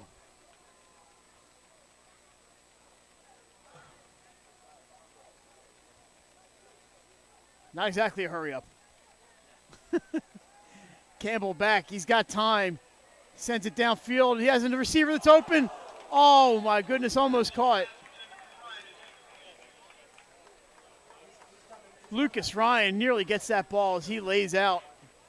That was a great play, Mike, like by Ryan. Just like you off said. his fingertips. He laid out there, tried to make the catch, but I like the play call there. Dad Mike is around here somewhere. We saw him before the game.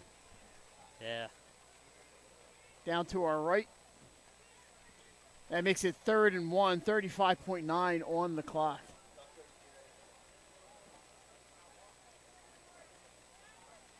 Salesianum, 2 receivers to the right, 1 to the left. Cooper Brown in the backfield with Campbell.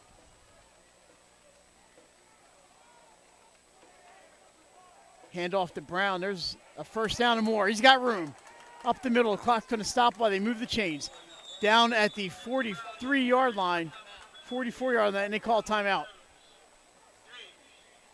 While the clock is stopped while they move the chains. I think Sal is going to call their final timeout there, Mike. And they have called the timeout.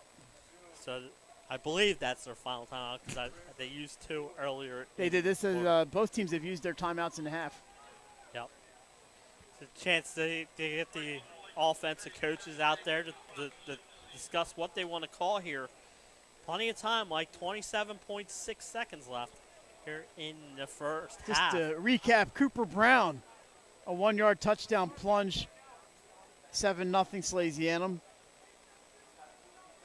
First play of the second quarter, Campbell goes up the middle for 4 yards, 14-0 Salesianum.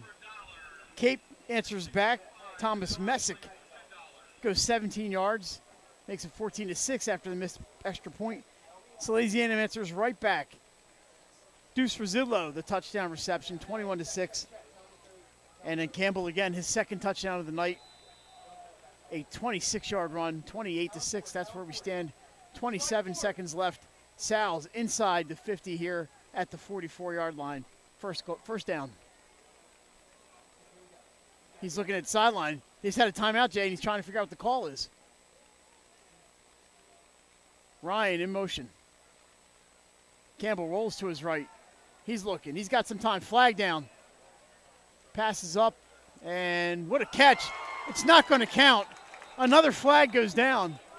We have flags on both ends here. Yeah, I think they'll offset maybe. What a great catch. Did he drop it? Yeah, he dropped it, but it was They called interference on that end. Yep, and then if it's and holding, probably a holding on this end. it'll probably offset, and we'll.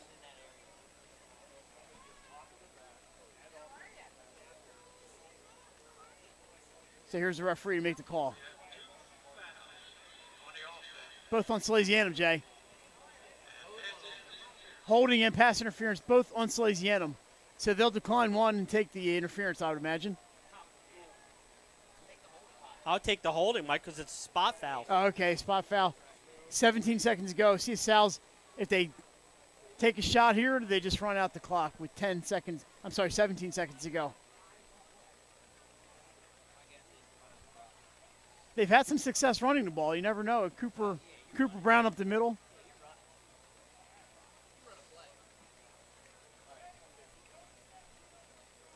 So the ball is spotted. Oh, not sure where it is. I think they're offsetting, Mike. Offense. So they took the pass interference and declined the. So it looked like it was 1st and 10 at the 44. Now they're moving the ball they got back. to move it back. They were deciding what penalty to take. They took the pass interference, so 15 from the referees had to sit there and figure out which one would take them back further. Because it's 15 from the line, pass interference. 10 Holding spot. is 10 from the spot, so they were, I guess, determined to see what would be longer. All right, so it's 1st and 25 from the Salesianum 41.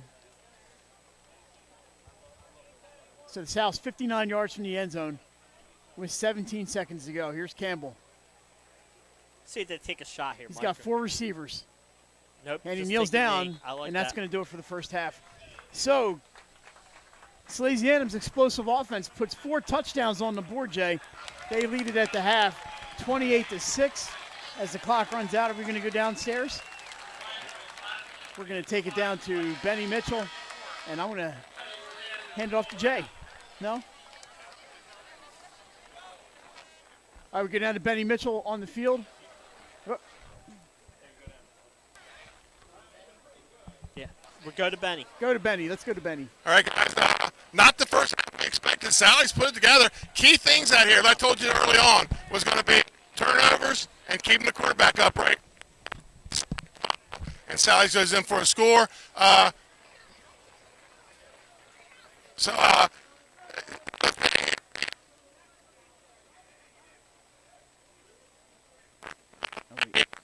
Tackle and score. The Campbell kid. He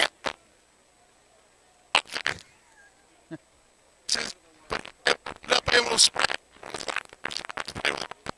We've seen that here.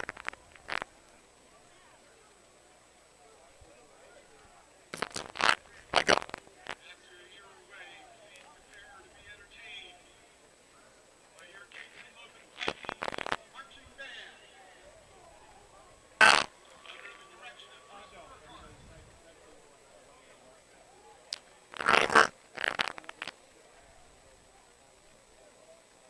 All right, Benny, thank you very much. Jay, we're going to take a break. We're back with second half action. You're watching high school football on Delaware Live Sports. Hi, I'm Scott Kammerer from Sodell Concepts. Today we're at Thompson Island Brewing Company in Rehoboth Beach, Delaware. Come check us out. Located in the Rehoboth Gateway next to Blue Coast Rehoboth, Thompson Island will follow the Sodell tradition of serving beautiful, simple food that will pair perfectly with our fresh homemade beer. Thompson Island is a perfect place to have dinner with your family, enjoy happy hour with friends at the bar, or spend a day in the beer garden playing bocce ball and ping pong. Thompson Island Brewing Company in Rehoboth Beach, Delaware, open 7 days a week. See you soon. Hi, I'm Scott Kammerer from Sodell Concepts. Today we're at Lupo Italian Kitchen in downtown Rehoboth Beach. Come check us out. Located inside the Hotel Rehoboth, Lupo serves coastal Italian cuisine with fresh pasta made in-house daily. Lupo features plenty of unique craft cocktails and an extensive award-winning all-Italian wine list. Popular dishes include lobster bucatini, veal meatballs, grilled swordfish, and eggplant parmesan. Lupo Italian Kitchen on Rehoboth Avenue, serving happy hour daily and dinner 7 days a week. See you soon. We all know that choosing the right company for home preservation can be challenging. Your home is your castle, and only the best and most trusted will work, right? Of course. So why is Ace Handyman Services different and the right choice? We take great pride in our easy, no-hassle scheduling and communication process. You call, we answer, and we listen. Or take advantage of online booking 24/7. Once we understand your home needs, we schedule a craftsman to arrive at a convenient time for you. You then receive a pre-call the night before from your craftsman. On my way text notification so you know when to expect your craftsman to arrive.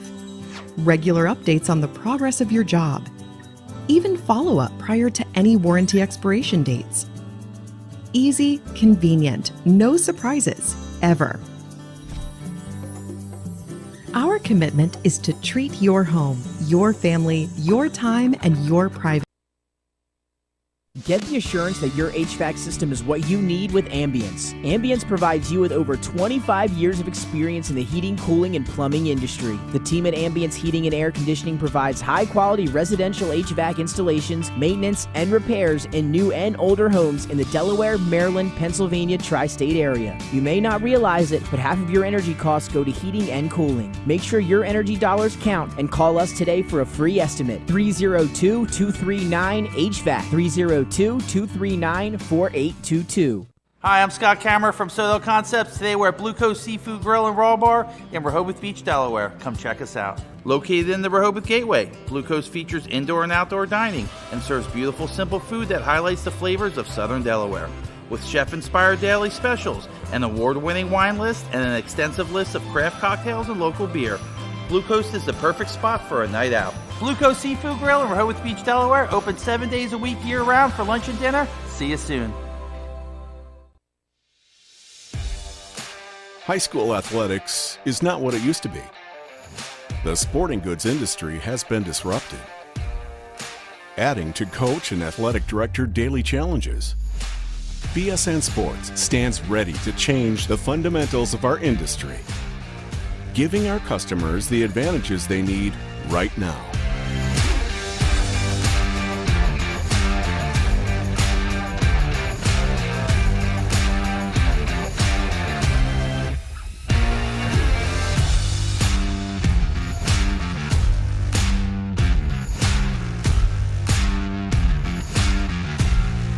Your dedicated local sales pro is supported with nationwide team service, including sport and category experts. Get the look of D1 colleges and pro teams with our program that streamlines ordering your staff apparel, player gear, and fanwear. Stretch your budget with our fundraising solution, free and ready in minutes. Our campus branding products are perfect for boosting school and team pride. BSN Sports has the advantages you need right now.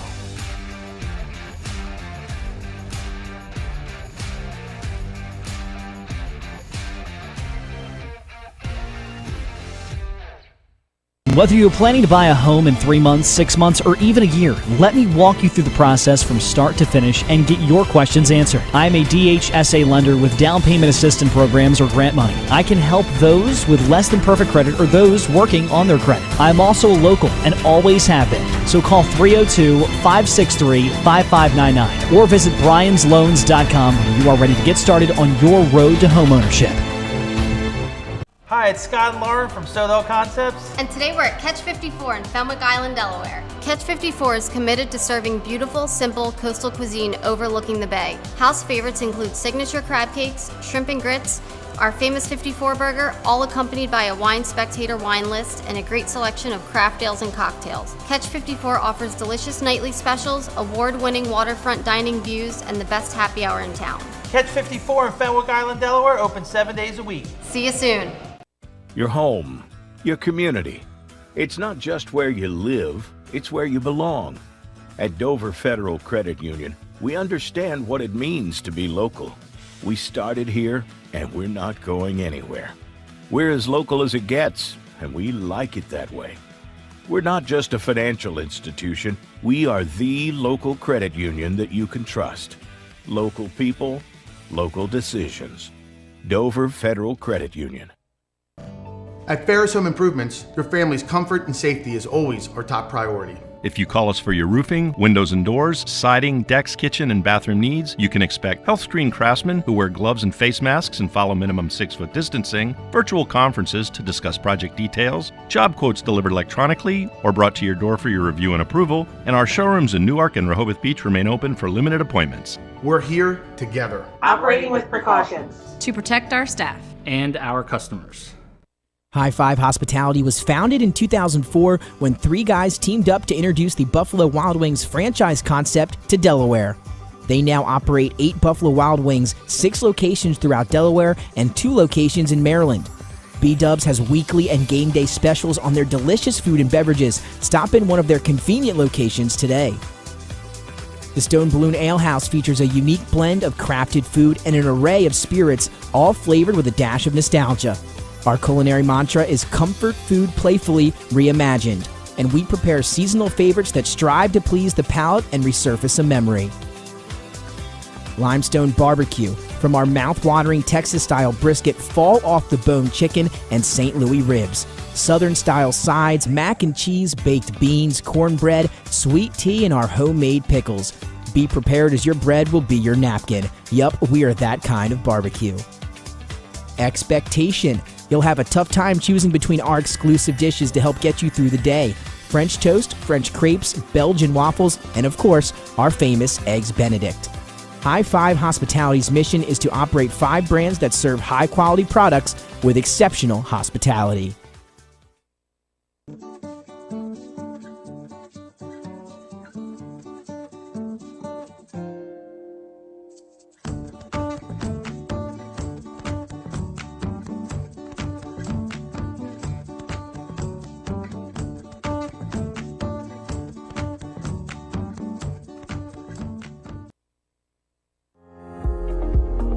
The best part about great people is great people leads to quality of care, and our physical therapists really lead that mission and drive that. We want to have the opportunity to serve as much of our communities as possible with the highest level of excellence. Clinical excellence really means being a leader in the profession and in the community, giving the patients the best possible care, and here at Premier, that is really what our mission is. It all starts with wanting to help people. If you're helping people achieve whatever they want to, whether it's to get back on the sports field, to get back to work, or get back to whatever they need to do in their regular lives, that's really what underlies everything. When patients come in here, they really truly do feel like part of our family. We're always involved directly with our patients and giving individualized care. I come in and I may be broken down, bent over, but when I'm done my therapy, I'm feeling good. To know that you're listening and you're finding a way to help me. For me, that's huge. You know, we want to help everybody we come into contact with. That's where we kind of get our reward as clinicians and therapists, is to see them achieve their goal and get back to, you know, what they wanted to. It's certainly been very rewarding to see how many people we can help as we've grown. Our patients come in here and they really put a lot of trust in us to get them back to doing the things that they can't do. When you can't do those things, at the end of the day, your life is not fulfilled. You may have tried physical therapy. But have you tried Premier?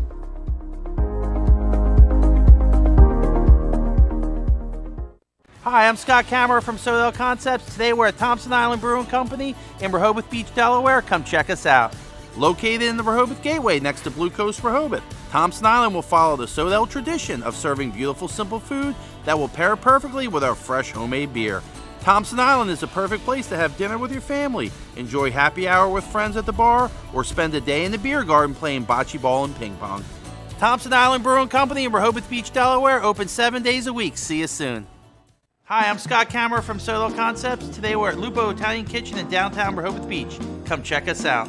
Located inside the Hotel Rehoboth, Lupo serves coastal Italian cuisine with fresh pasta made in-house daily. Lupo features plenty of unique craft cocktails and an extensive award-winning all-Italian wine list. Popular dishes include lobster bucatini, veal meatballs, grilled swordfish, and eggplant parmesan. Lupo Italian Kitchen on Rehoboth Avenue, serving happy hour daily and dinner 7 days a week. See you soon. We all know that choosing the right company for home preservation can be challenging. Your home is your castle, and only the best and most trusted will work, right? Of course. So why is Ace Handyman Services different and the right choice? We take great pride in our easy, no-hassle scheduling and communication process. You call, we answer, and we listen. Or take advantage of online booking 24/7. Once we understand your home needs, we schedule a craftsman to arrive at a convenient time for you. You then receive a pre-call the night before from your craftsman. On my way text notification so you know when to expect your craftsman to arrive. Regular updates on the progress of your job. Even follow-up prior to any warranty expiration dates. Easy, convenient, no surprises, ever. Our commitment is to treat your home, your family, your time, and your privacy with respect. Rest assured, you are always our top priority. Our multi-skilled craftsmen will complete the work on your home in a workmanlike manner. If we don't, we'll come back to make it right. It's what we do and have been since 1998. Simply put, we're different. Ace Handyman Services, bringing helpful to your home.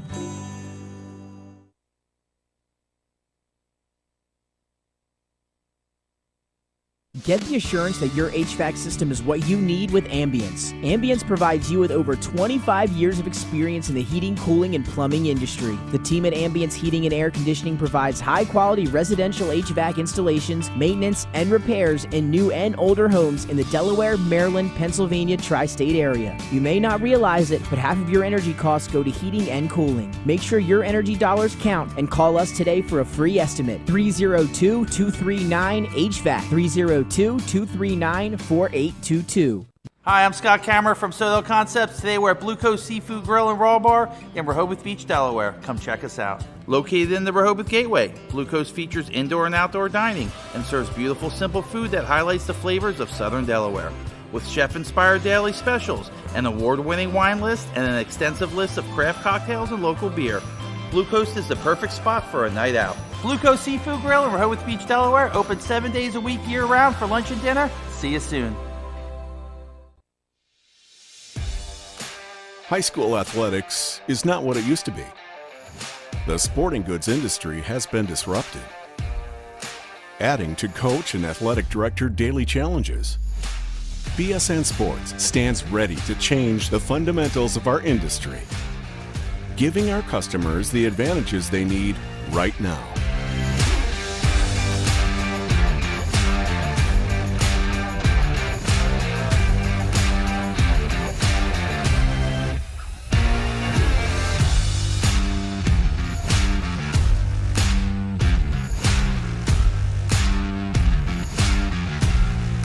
Your dedicated local sales pro is supported with nationwide team service. Go ahead, Mike. All right, back at Cape Henlopen High School. Sal's kickoff with the 28-6 lead. Cape Henlopen's got the ball around the 17, and it's not going to go any further. Down goes the receiver, the kick receiver. I don't know who that was. And that's where Cape's going to take over. They have a man on the field. We hope he's not injured too much, but Cape Henlopen is going to take over at the 15-yard line. Mike Lang, Jason Winchell, Nick Halliday, and Benny Mitchell with you from Legend Stadium. And Jason, a pretty convincing performance for Salesianum there in the first half. Yeah, great first half there by the Salesianum, and that was a great first half, 28 points for Sallies, and they were able to run and pass the ball very successful there in the first half. So the trainers are out there working on this young man, so we hope he's okay. I want to throw my hoodie on a little bit here. So if you want to sing folk songs or something. Nope, we'll just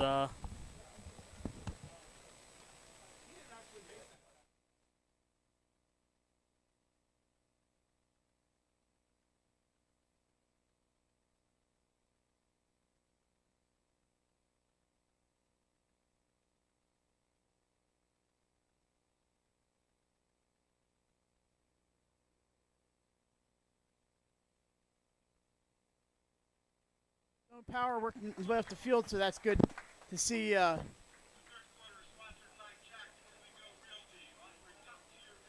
So Cape will take over at the, looks like the 16-yard line. They trail 28-6. Hank D'Ambrosi, the quarterback here for the Vikings, as they try to get some things going here.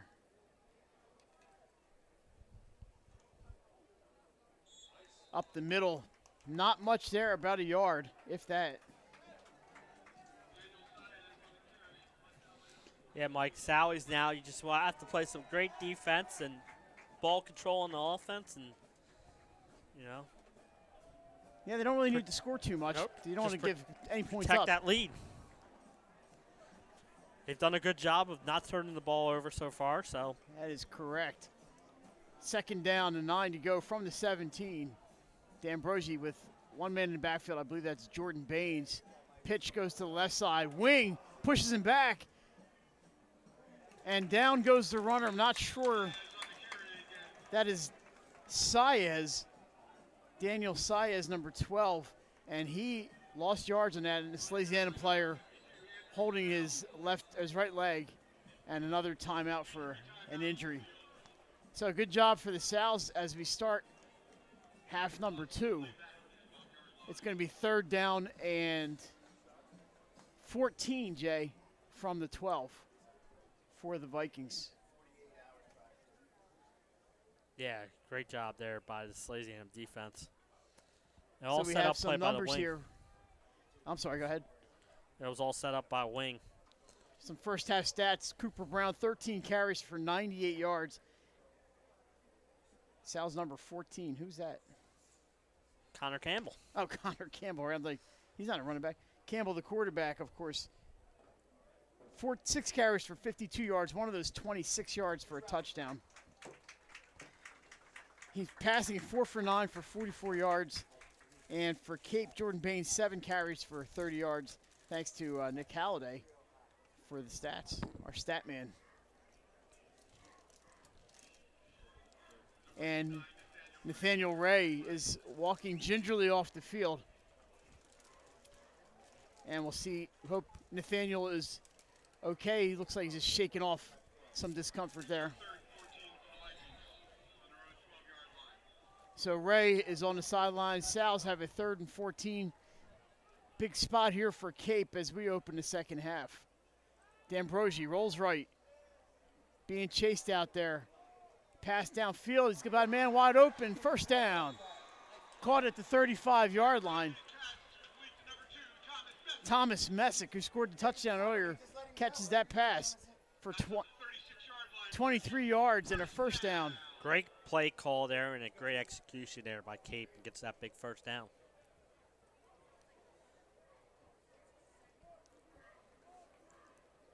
So D'Ambrosi did a great job rolling to his right, finding some space, escaping the defender. I believe that was Dylan French who was on his tail, and he found Messick open. Messick was wide open for the 23-yard catch. Snap is low. D'Ambrosio picks it up, runs up the middle. He's got some room. He gets about 7. That's a great job by him, Mike, there. He did not panic on the low snap, picks it up, and was able to pick up positive yards. So good job by Hank D'Ambrosio to make something out of nothing. They're going to give him a 6-yard pickup on that play. This is an important drive for Cape, Mike. Right after the second half, see if you can go down the field and score. Yeah, they can't afford to fall any further behind, obviously, and they need points. D'Ambrosio under center this time. Baines in the backfield. Hands off to Baines. Off the right side. He's got room. First down and more. Across the 45 of Salesianum. They're going to spot it down around the 40. Well, it looks like the 45. Michael Wing with the tackle.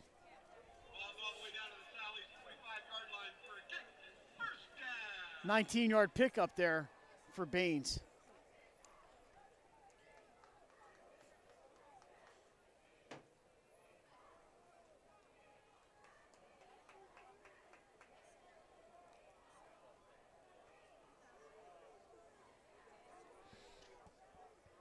So the first down play, and D'Ambrosio under center, hands off to Baines again up the middle. This time he gets about 2 or 3. Sal's with the tackle, a 2-yard pickup, 2nd and 8. Tackle there by number 68, Gary Truver, a junior, makes the tackle. 2nd down and 8. Cape, they're going in the right direction though, Jason. Yeah, just like we said, you need a positive drive here to start the second half. Hand off to Baines, this time around the right end, but nothing there. Sal's wrap him up. Tackled by a coven of Sal's. He gets no gain. We're going to call it no gain, 3rd and 8. So another big play here for Cape Henlopen, 3rd and 8, another 3rd and long.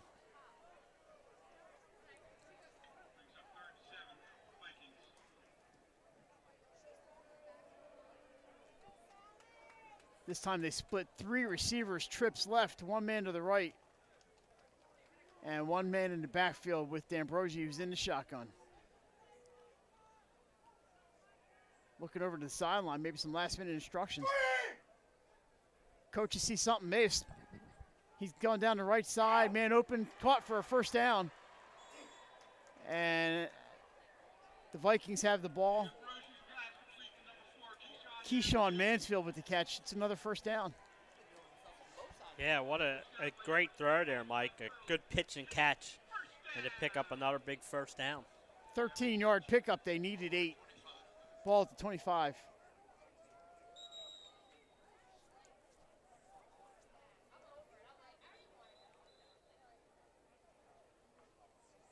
So you got to be encouraged. Your Coach Maul.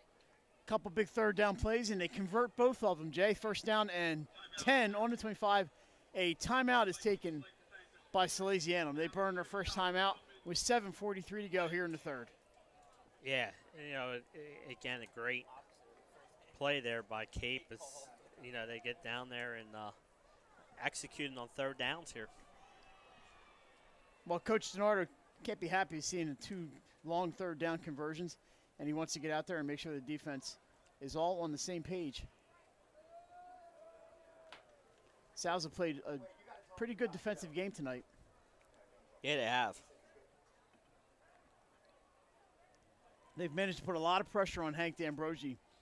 Caused a fumble that was recovered by Nathaniel Ray. Led to a touchdown. Ray right now on the bench in front of us after he was knocked out of the game with an injury. We'll see if he returns. Here we go, 1st and 10. Both teams ready. Cape in the light blue going right to left. There's a hand up the middle. Baines. Boom, boom, boom. May have gotten a 1st down on that one.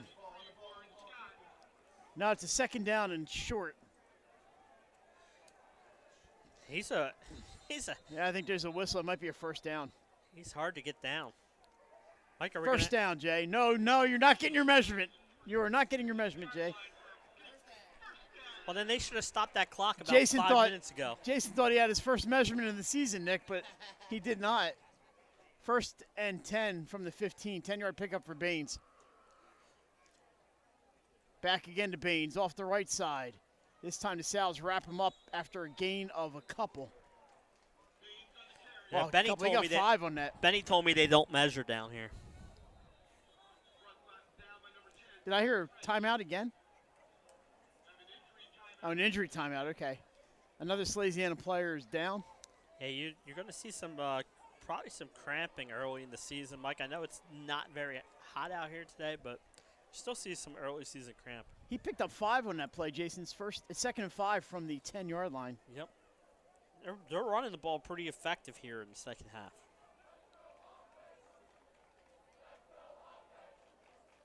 The Cape Henlopen student section, they want some offense. Let's go offense. Remember, tomorrow night it's going to be Hodgson. No, not Hodgson. Next week's Hodgson at Dover. Tomorrow night it's Cambridge, South Dorchester. At Milford. At Milford, and also we're going to have Sussex Tech and Laurel tonight. Make sure you tell them that 5 o'clock start for Milford. Milford starts at 5 o'clock p.m. You can watch 2 games tomorrow night on our YouTube channel. And also at halftime, we saw that Hodgson was beating Cesar Rodney tonight 20-7 right around halftime. I will be at St. Mark's AI tomorrow. And at college ball, 24-17, the Maine Black Bears. Yeah, say leading 24 the- straight for Maine after Delaware jumped out to that 17-0. Jay, the Black Bears beating the Blue Hens right now. There's a run, Baines left tackle. This time he gets about 3, and it's going to be 3rd and short. Maine gives Delaware fits. I don't know why, but they do. They always do, Mike. You're absolutely right. The alma mater of one Justin Perillo. 3rd down, about 1.5 or 2 inside the 10-yard line. Full house backfield there for the Vikings. The old wing T, up the middle they go, and it looks like they got the first down, or did they? Did they? Let's see where they mark that forward progress. The umpire on the side here is signaling 4th down. Jay, 4th and about a yard.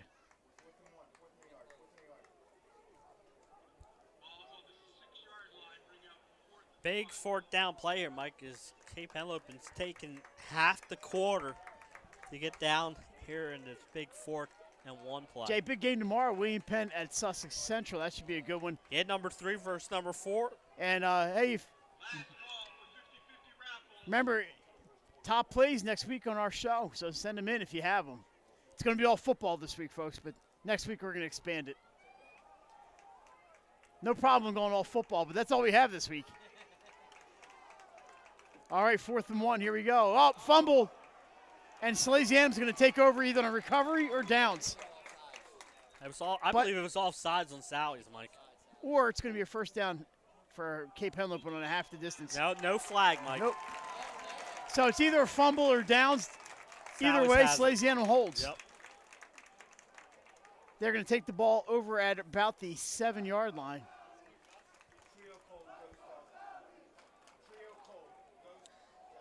That hurts, Mike. You know, you take 6.5 minutes off the clock and drive all the way down the field and don't score when you're down 28-6.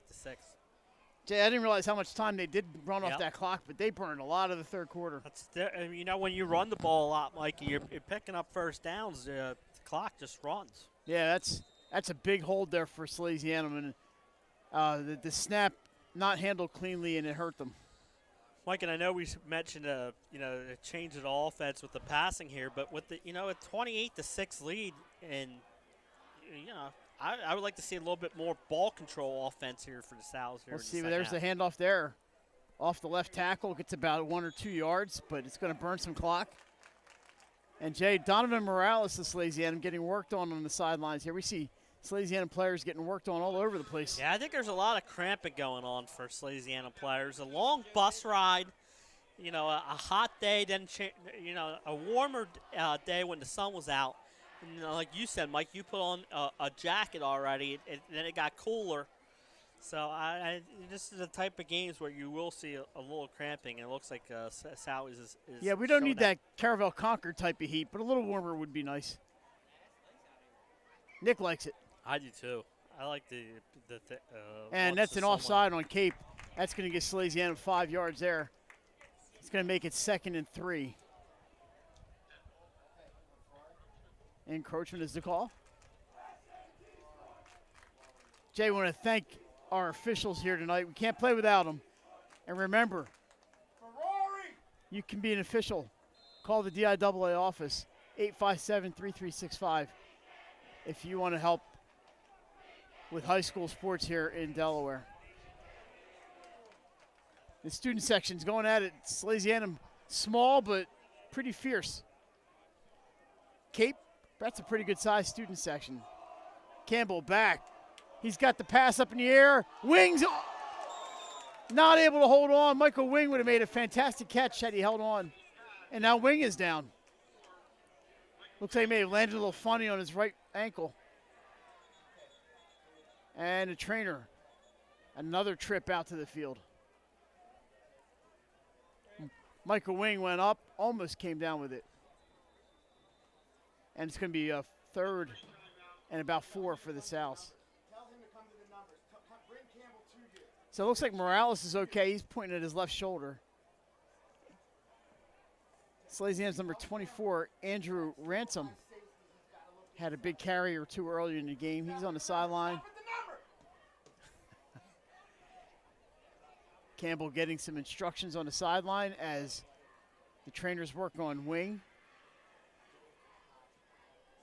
Of course, Jay, the coaches cannot really go out on the field during an injury timeout.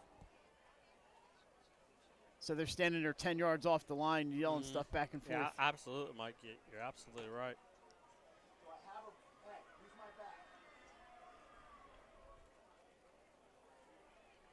Oh.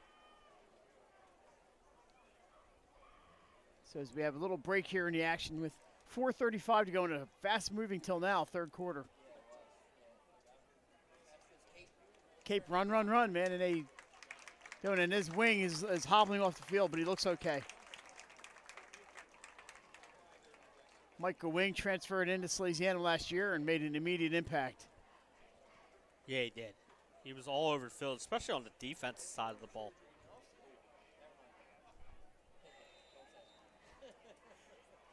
Nick almost had a hiccup and almost swallowed some kind of wildlife out here. There's some wildlife flying around you, Nick. You almost hiccuped that right into your belly. Campbell with a pass to Residlo over the middle. Breaks the tackles, got a 1st down. Deuce Residlo, nice move across the 20 to the 21, and now we have a Cape player down on the field. Residlo right at the 20. That's enough for a 1st down. Deuce Residlo with a nice catch. And we mentioned a Cape player, this time taking the little bumps and bruises. He's up. That is Baines. He's had a great night on the offensive end, Jordan Baines.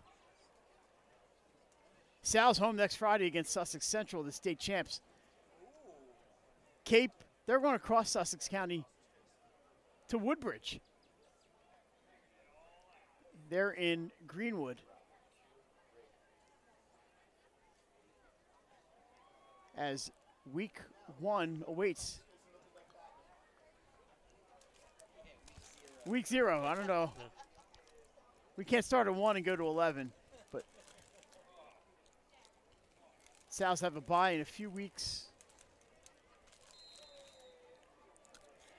With all the guys going down tonight, Jay, they might want to use that bye right away. No, we mentioned that on our show the other night. For a little bit different for the Souths, playing all in-state opponents, including tonight for the first time in 28 years, Cape Henlopen. All righty, we're about ready to get started here. 4 minutes exactly on the clock rather. Campbell looking for some room up the middle. He's going to get a yard.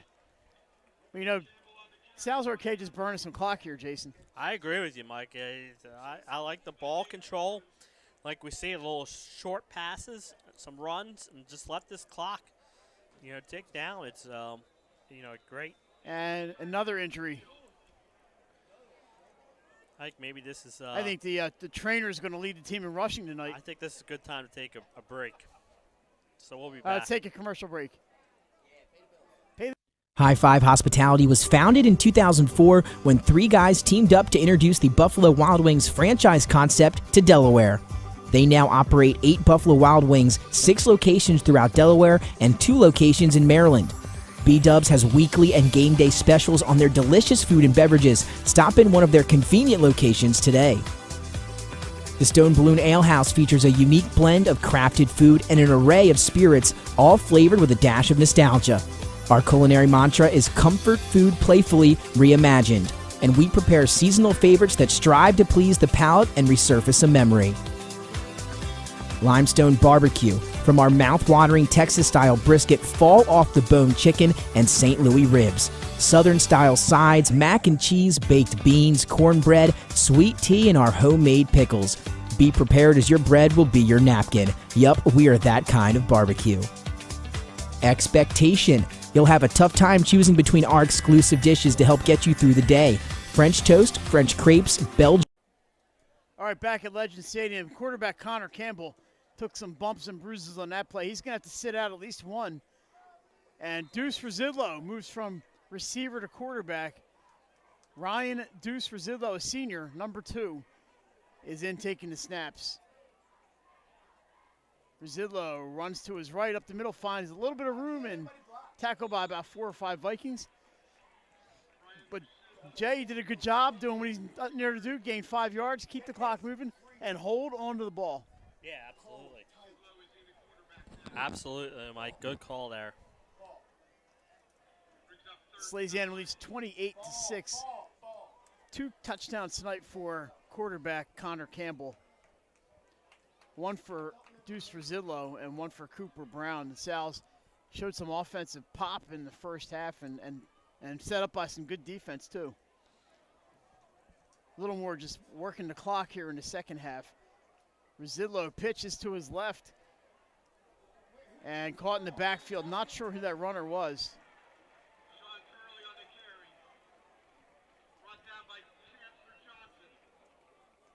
That was Sean Curley, number 25. The junior took that pitch. He lost about 7 yards. And we're going to see Aiden Montgomery, his second punt of the game.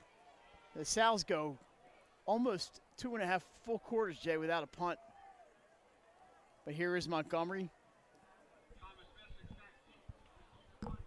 Cape's touchdown scorer, Thomas Messick, is back to receive. 2 minutes to go here in the third. Now the Sal's are missing somebody out there, and they have to burn another timeout. And they're not happy up in the coaching box as the Salesianum is down to 1 timeout. And somebody's not out there. Maybe it's one of the injured players, Jay. Could be. They are cramping up right now.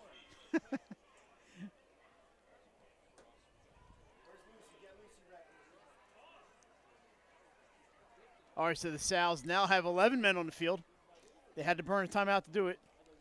But they were smart enough to let the play clock go all the way down until they did it. So heads up play there.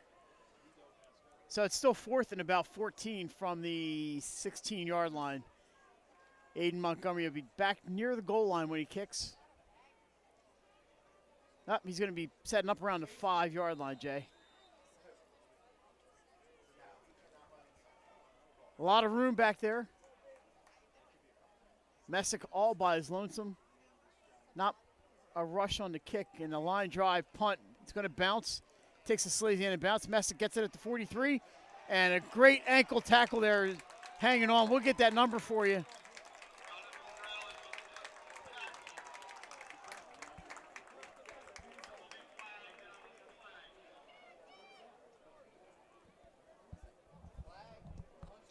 And there's a flag down. Not sure who got that tackle, Jay, but he hung onto the ankle for dear life. Yeah, smart play, and then wait till your rest of the team came and help him.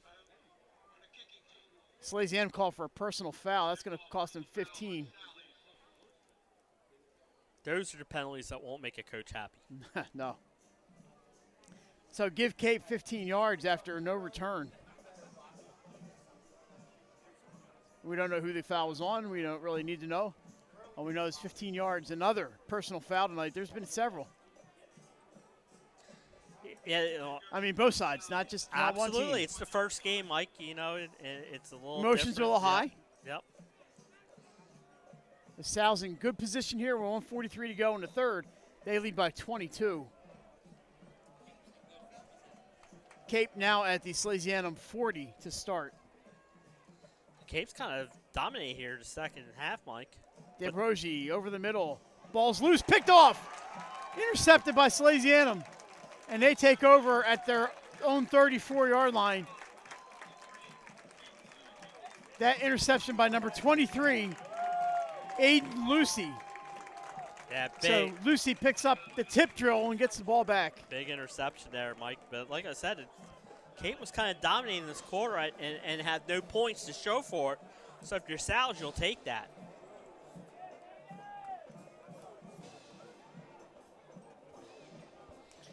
A chance here for the Sal's to burn some more time off the clock. 1:36 to go in the third. Lucy gets that tip ball and hangs on to it, returns it about 8 yards to the 33-yard line.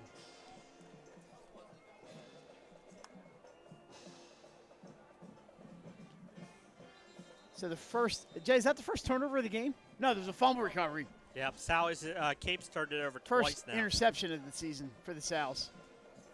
Nick's going to take that cable out yet. It keeps wrapping right around his phone. And we have another delay for something here. Checking in for the Sal's number 8, Chase Jackson. Mike, we'll get back to Wilmington at sometime tomorrow. 1 a.m. Yeah. So it looks like Chase Jackson's going to take the snap here. Oh, no, it's Campbell who's back in. He hands off to Chase Jackson up the middle. Jackson picks up around 6 yards. Tackled by the Vikings, number 73, Ryan Bettens. Jason Ryan Bettens checks in at a cool 6'1", 314. And another Salesianum player, that's Jackson, is down.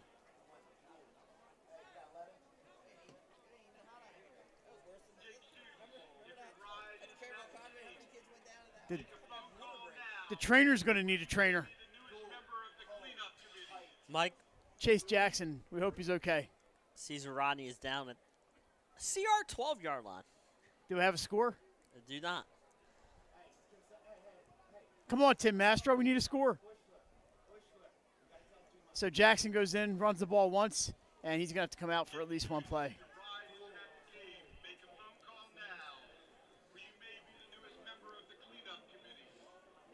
There you go, Mike, cleanup committee. I think we're all going to be on the cleanup committee here at Legends Stadium. It was 20-7 at the end of the third quarter. All right, so good job there by the Silver Eagles, Jay. We talked about them on our show. They lost their 4-year starting quarterback and an all-state receiver, Najee Lally.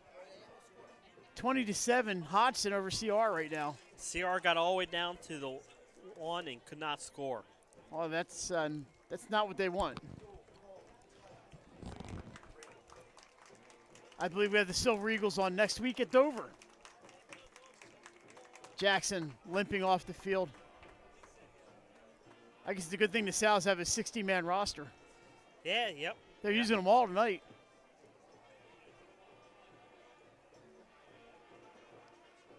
And then, like you said, Mike, they got Sussex Central coming up there next week. And then they're bye in week. Yeah, they do. I knew they had an early bye. In week 2 of the official season. Campbell in the shotgun. Ryan in motion. It's a handoff up the middle. And a short gain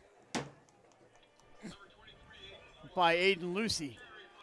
Lucy had the interception, so he deserved a run. We're in the final minute of the third quarter. I think the Sal's can get by without running another play here. We'll see. Now there's only About 45 seconds left at the end of that play. We'll see when they start the play clock. 3rd down, 5 yards to go. 3rd and 6 from the 37.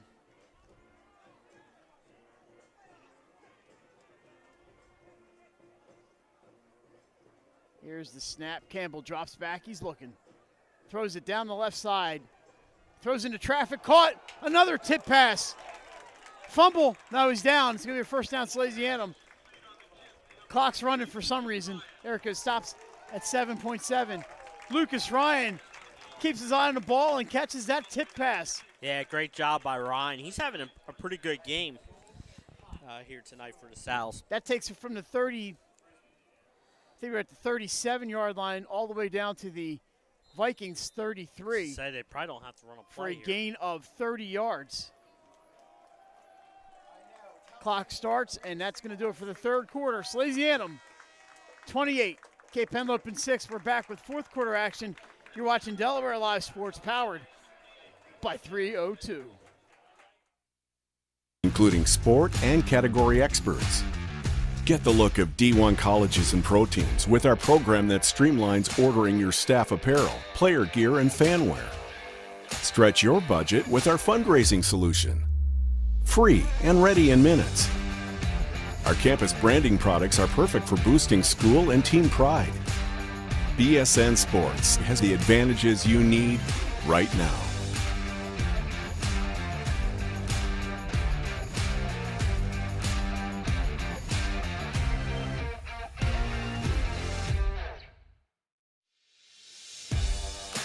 High school athletics is not what it used to be. The sporting goods industry has been disrupted, adding to coach and athletic director daily challenges. BSN Sports stands ready to change the fundamentals of our industry, giving our customers the advantages they need right now.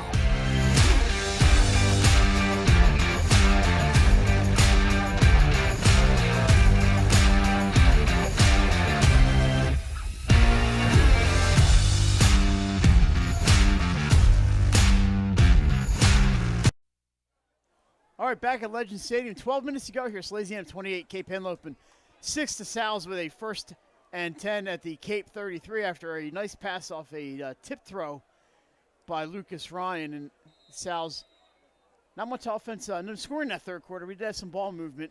I was going to say Cape moved the ball Cape pretty moved the good. ball, and Salesianum moved the ball there at the end.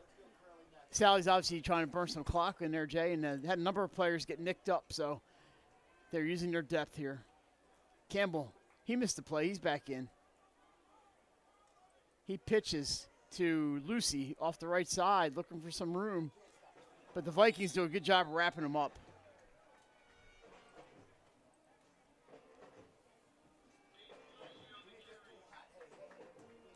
I've seen a lot of different Salesianum players carrying the ball here tonight, Mike. Yeah, they're using a lot of especially people. here in the second half. Like you said, we haven't seen much of Brown here, and you don't have to with this lead. So it's 2nd down for the Sals. Clock running, 11:20 to go. We'll give him a gain of 1 on that play for Lucy.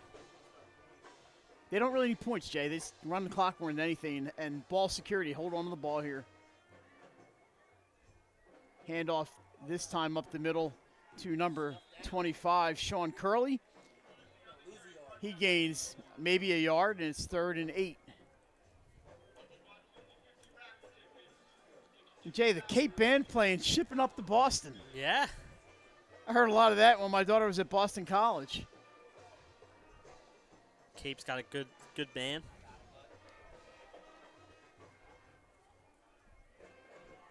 I think the Dropkick Murphys are coming to the Philadelphia area.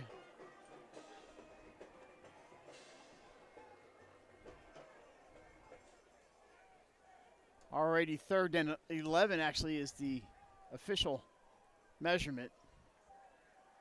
Ryan in motion, but the handoff to Curley off the right side. He gets nothing, and he'll like it. Bringing up a 4th down. Cape says it's their ball. Let's see what the officials say. They have stopped the clock, it looks like. It is fourth down. It's going to stay with the Sal's, so no turnover there. But the Sal's probably, Jay, I imagine, will go for it here.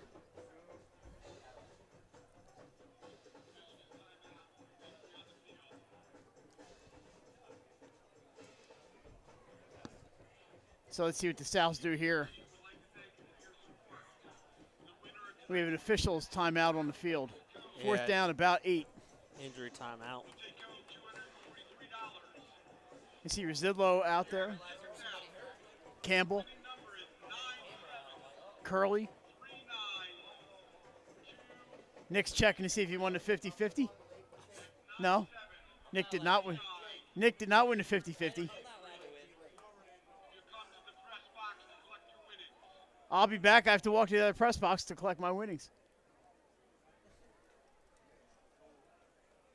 That might take me the rest of the game. Alrighty, so we're still waiting for the officials to restart the game here. There's the... He's ready. Looks like there's the whistle. Clock is running, 10:04 and counting. Sal's, fourth down at 8. Campbell in the shotgun. He's got 2 receivers to the right, 2 to the left, and a single back in the backfield. Looks like Lucy. Ryan in motion. Campbell rolls to his left. He's looking that way. He's in trouble. Gets away from the defenders. He's running out of bounds. Good play there by Connor Campbell, Jason. I think that was the right play. It's going to be a turnover on downs, but Campbell was in some trouble there, and I think he did all he could. It looked like a real wheel route was set up, and but the good job by the Cape defense. And that's going to give the ball back to the Vikings. Yep.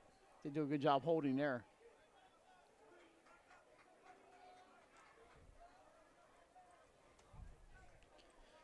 So Cape takes over on downs with 9:40 to go.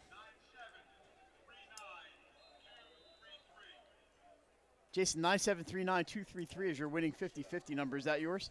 No, we're not allowed to play. Oh, that's right. You can't win if you don't play. The snap is fumbled. D'Ambrosi picks it up. He's scrambling. He's under some heat. Throws it, rolling to his left. It's caught in the middle of the field.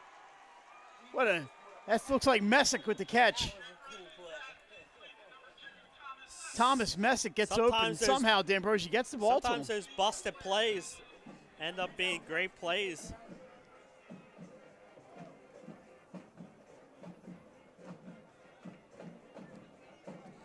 That's huge for Cape Henlopen, Mike.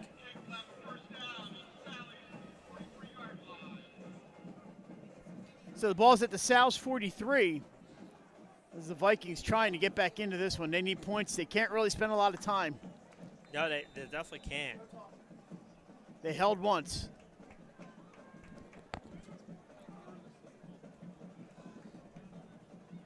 From the 43, it's a pitch. Oh, good play there by Salesianum, number 10. Dylan French stuffs it. French sniffed it out and snuffed it out. And another hobbling Sal coming off the field. That was a great play by Salesianum. Trevor Way Yeah. from Salesianum hobbles off the field, number 42. Checking in for a Salesianum 33, Sam Dumas. Dylan French, number 10, makes that play. So Cape loses 6 on the play, does not get out of bounds. The clock's running, 2nd and 16 from the 49-yard line of Salesianum. D'Ambrosi in the shotgun. Here's the snap. It's low. He picks it up, throwing deep down the left side into double coverage. That's going to be interference. Pass intended for number 4, Keyshawn Mansfield, but a pretty easy call there, Jay, as Salesianum bumped right into him. Yeah, but remember, Double Mike, coverage, though. That's 15 yards from the line of scrimmage. Yeah. It would technically make it 2nd and 1, so don't move the change.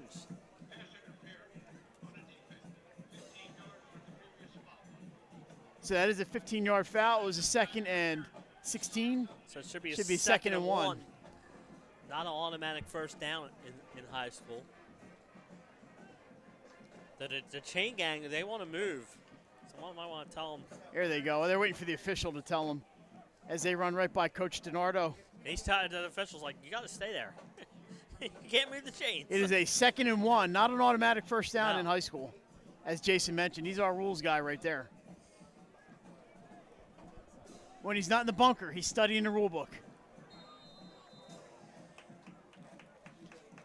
Big play, though. Gives the Vikings a much easier conversion here on 2nd down. D'Ambrosi back, looks to his right. Pass is tipped, almost intercepted by Micah Wing. Off the fingers of a receiver for the Vikings, number 10, Owen Smith. So it went off of Smith and off of Wing. Makes it 3rd and 1, 8:16 to go.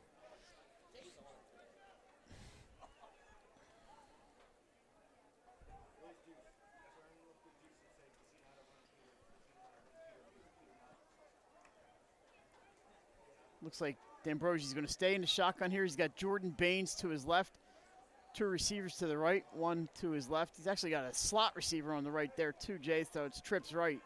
Yeah, Tripp's right. On the short side. He rolls left. He's got some room. He takes it down. It's a big gain here for D'Ambrosi, and he goes down out of bounds at the 18-yard line. Mike, like the call, like you said, trips to the right, so what you do, you run to the left side where there's not many defenders on the play, and he's able to pick up a big first down here for Cape Henlopen. 16-yard pickup, a 14-yard pickup, they mark it at the 20 for Hank D'Ambrosi.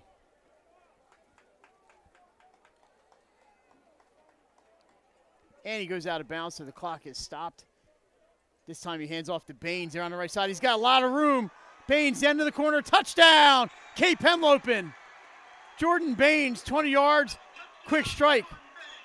Yeah, Mike. And nobody touched him, Jay. There was a lot of carpet and real estate in front of him. Like you said, untouched. He marches to the end zone. And Cape gets on a much-needed score here, Mike. And like you said, with them getting out of bounds a couple times, there's still 8:02 left. And Sally's has not really moved the ball other than that long pass here in the second half. Makes it 28-12 with 8:02 left here in quarter number 4. As Jordan Baines scampers down the right side, around the right end, and I think they scores. go for 2 here, Mike. Try and get it That's to what it looks 28 like, to 14. yeah.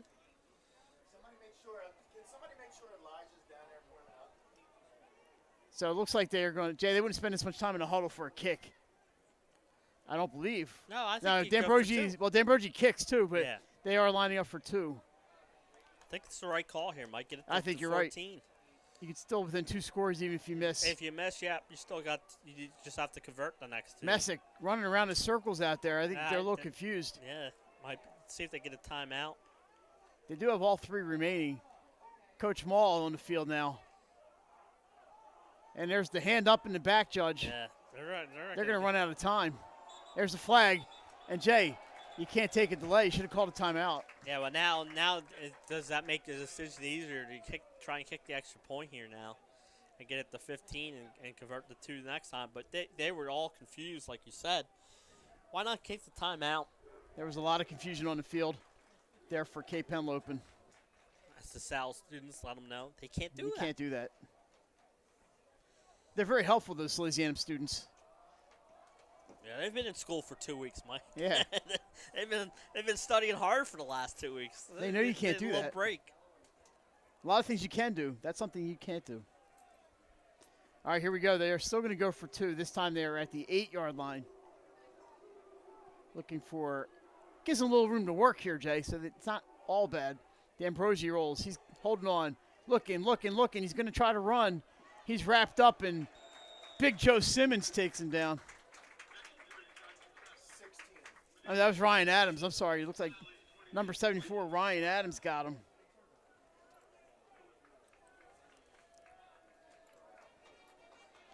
And no good. So that makes it 28-12. See, now if Cape scores again, Jay, they're going to have to go for 2, yeah, obviously. they're going to have to go for 2. With the 16. Like you said, the big thing was that you can't have that delay a game penalty when you're going for 2. So Sal's going to get the ball with 8:02 to go on the kickoff, and we'll see what Coach DiNardo puts in motion after that.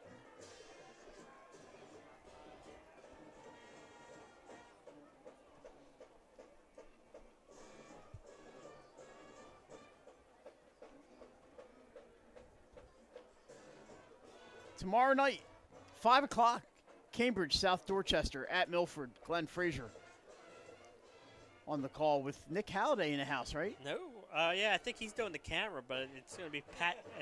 Pat Garianis? And he's got, I don't know who his color guy is. I'll have to, hopefully he's still listening. He can text us who his color guy is.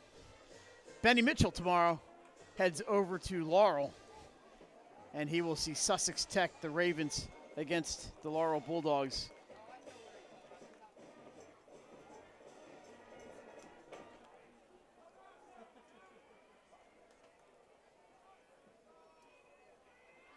So here comes the kickoff. We're going to have Mike, I know you're down 16 points. I know 8 minutes is a lot of time with 3 timeouts, but you maybe go try onside kick here, or a little shorter kick. Update from Caesar Rodney, 3:52 to go. Hodgson 20, Caesar Rodney 7. And onside kick. I told you they were going to go onside. And we have a whistle. Did that go 10 yards?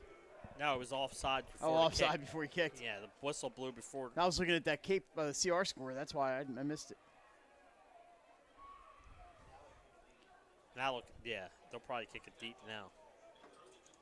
So the kickoff goes back to the 35-yard line. Another whistle. Timeout, Sally's. That is their last timeout of the game.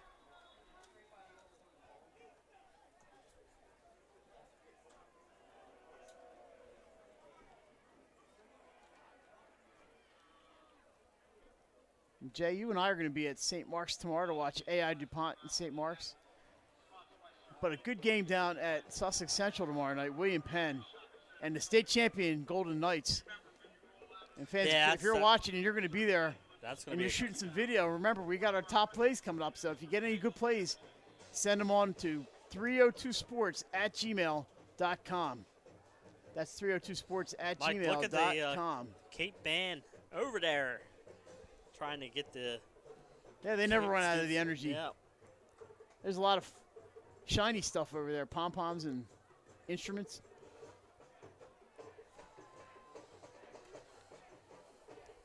We got some football going on. It was good to see the band. Good to hear the band. Good to see people out. I love the band. God. Yeah, high school It sounds so much better this year, doesn't it? Yeah, it's totally different this year. With people and concession stands and all kinds of goodies.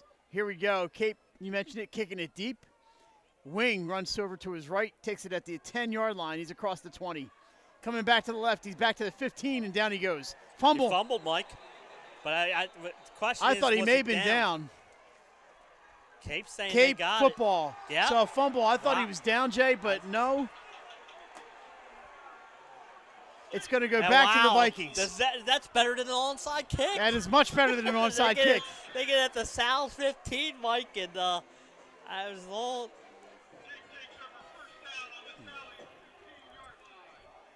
So what do you know? A big break here for the Vikings. Plenty of time left. That's Sally's first turnover this game. And that comes at the Mike, after their final timeout too, right? Yes, the Sows are out of timeouts. Cape's still down 16, but Men Air in a good spot here. 1st and 10 from the Salesianum 15-yard line. D'Ambrosi, he's being pressured. Gets away from it. He's got some room. Up the middle he goes. Hank D'Ambrosi, touchdown. One play. 9 seconds. And all of a sudden, it's 28-18, and now they'll have to go for 2. Yeah, Mike, 2 touchdowns here, and like you said, a 9-second span. And wow, Cape Henlopen's right back, and if they get the 2-point conversion, it'll be a 1-score game with still plenty of time to go. And wow, has the fortune changed here.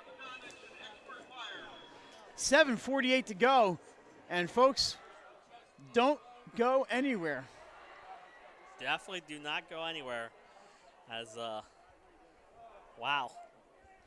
This time, no doubt about whether they go for it or not.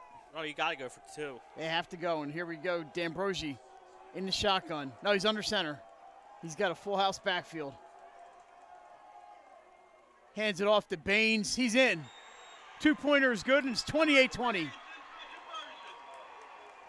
Wow, one possession game, Mike, just like that. And Cape Henlopen is fired up there on the sideline, and they should be, Mike. What a good span. And their offense is clicking here in the second half. They are running the ball against the Sal's defense that was so good in the front half. Salesianum's been trying to burn some clock, and they really haven't been burning the clock. They did not. In the third quarter they did, but not here in the fourth. Well, Cape burned it most of the time in that third quarter. But that obviously the fumble on the kickoff return really hurt the Sal's, and now it's a one-possession game. Really Sal's were up 28-6 coming into this quarter. Buckle up, as our good friend, the now retired Mark Sumoff would say. Buckle up. It's going to be an exciting last 7 minutes and 44 seconds. Now, if you're Sally's, you just have to protect that ball, Mike. You cannot afford any turnovers. And you can't just kneel on it for 3 plays because you're only up by 8 points. Boy, and there's more excitement over there with the band and the student section and the cheerleaders.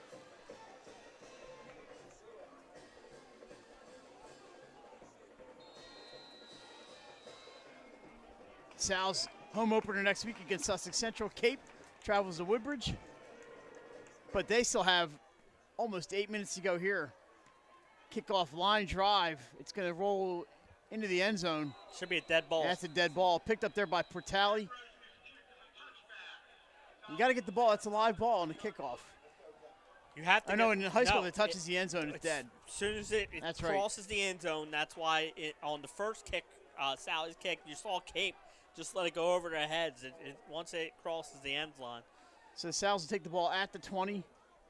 7:46 to go. This is big, Mike. Like you said, there's still plenty of time left here for Cape Henlopen. Sal's going to have to get some first downs here.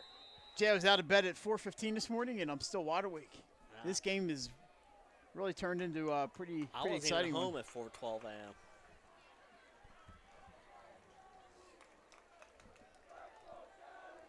Sal students trying to pump up their team. Hey, Cape still has all 3 timeouts too, Mike. So yeah, big point there. Yeah, you're right. Sally's none. Campbell in the shotgun. Hands off to Curley. Oh, he's got room. Can't beat the one tackler there, but Sean Curley gets him a first down. 12 yards on the carry. Yeah, hit him with the old dive play, Mike, and the hole opened up. Officially a 13-yard pickup to the 33-yard line. Sean Curley had one man to beat, but that gentleman, I'm not sure who, I thought it was number 8. There's no number 8 on the roster who made that tackle, but he did a good job. Is it possibly Thomas Messick, number 2, who's back there playing safety? So clocks are moving, 7:07 to go. Cape, as Jason mentioned, all 3 timeouts.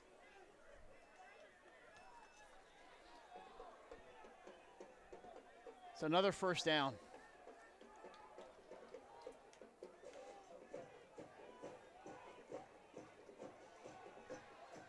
Another run up the middle this time. Curley gets about 3. And Jason, a helmet came off, so that young man is he has to go out for one play. So Cape will be missing Nathan Horn for a play as a linebacker.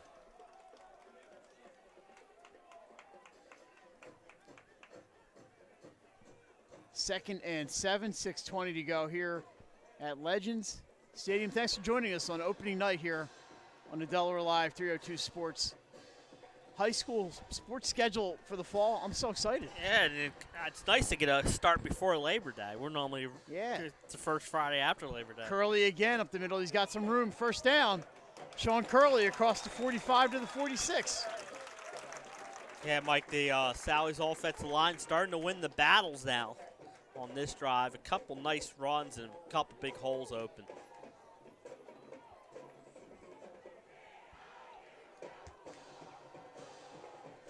Ten-yard pickup for Sean Curley. He's been the go-to guy on this drive.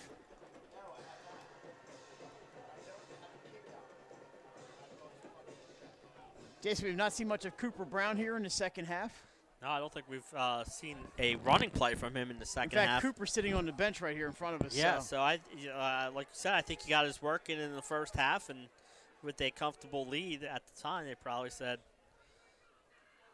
Fumble, and Campbell falls on it smartly. That's going to be a second down and about 14. If I'm Cape, I'm using a timeout here, Using Mike. a timeout here. Smart move by Coach J.D. Mall. Saw a lot of Souths come out tonight, Jay, with those little soft tissue type things, the hamstrings and the bumps and bruises. And Absolutely, Mike, and that's something that has really changed this game in the second half for Sally's, and you know, Cape took advantage, hit a couple big plays to start this fourth quarter. Then they get the turnover and score a play later. And, you know, they get the 2-point conversion, 28-20, but the South showing a lot better poise. Picked up 2 first downs, but that bad snap now puts them behind here, behind the sticks on 2nd and 14. Smart time out there by Cape. And, you know, this is exactly what you want in our first game here tonight. Final score from Camden. Hodgson 20, Cesar Rodney 7. Good win there. Good road win for Hodgson. Absolutely. We were looking to see. Cesar Rodney turned the ball over 6 times tonight. That's never good when you turn the ball over 6 times.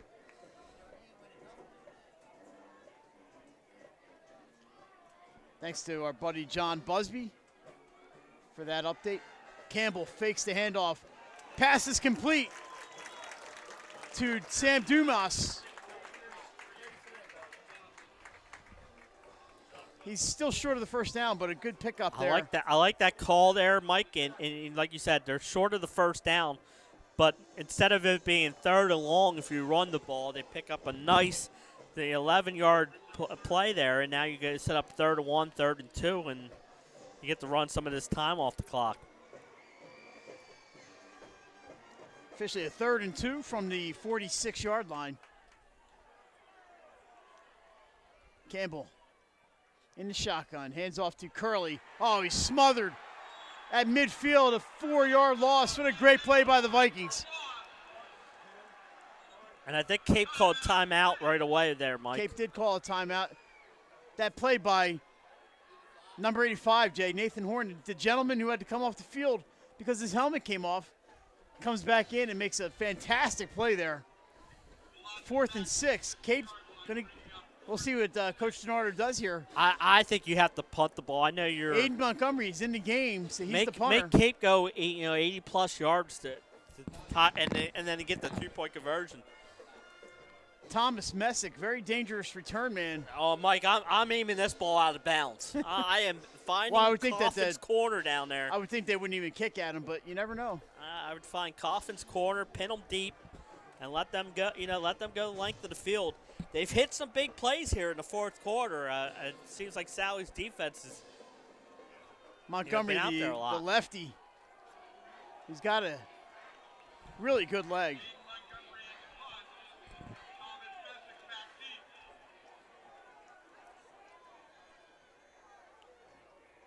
No, he kicked right-footed. I thought he was a lefty. He does go, Jason, for the corner, but it bounces sideways.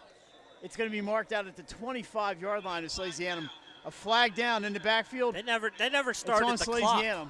They never started the clock. It was 4:27 before it started, Mike. Well, there's a foul on Salesianum. We'll see if they're going to make him kick it again. I would make him. It depends where the ball went out. It's at the 25. Yeah, I would. We'll see. They're going to back him up and make him do it again.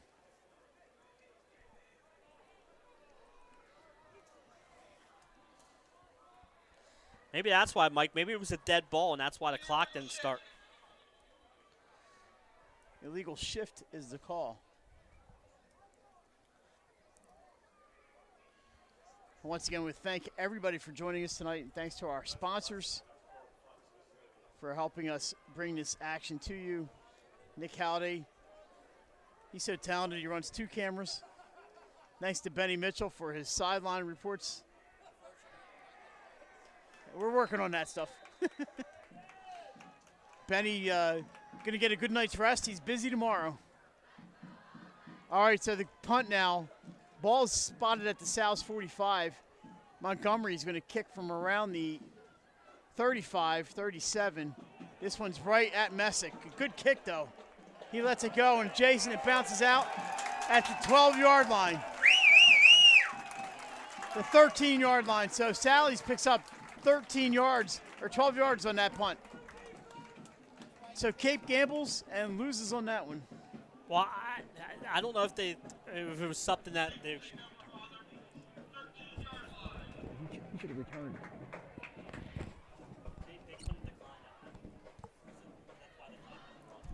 So Cape does have a first down, 4:25 to go, one timeout. They trail by 8.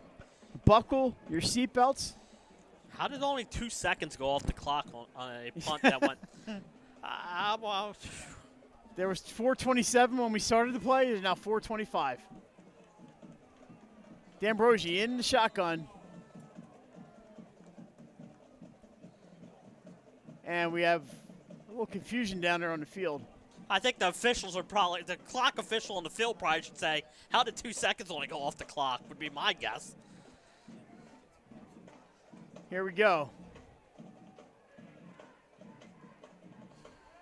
A double handoff, reverse or flea flicker to the outside, and it doesn't really get anything. Tackle out there by number 8, Chase Jackson. Jason did a good job. The double handoff, flea flicker screen pass. A lot of trickeration in that play, but it picks up about 2 yards. And while the clock is stopped, I guess. Ball was out of bounds. Oh, he went out. Okay. He fumbled it out of okay. Bounds. I was busy trying to wrap my head around all the stuff that happened before that.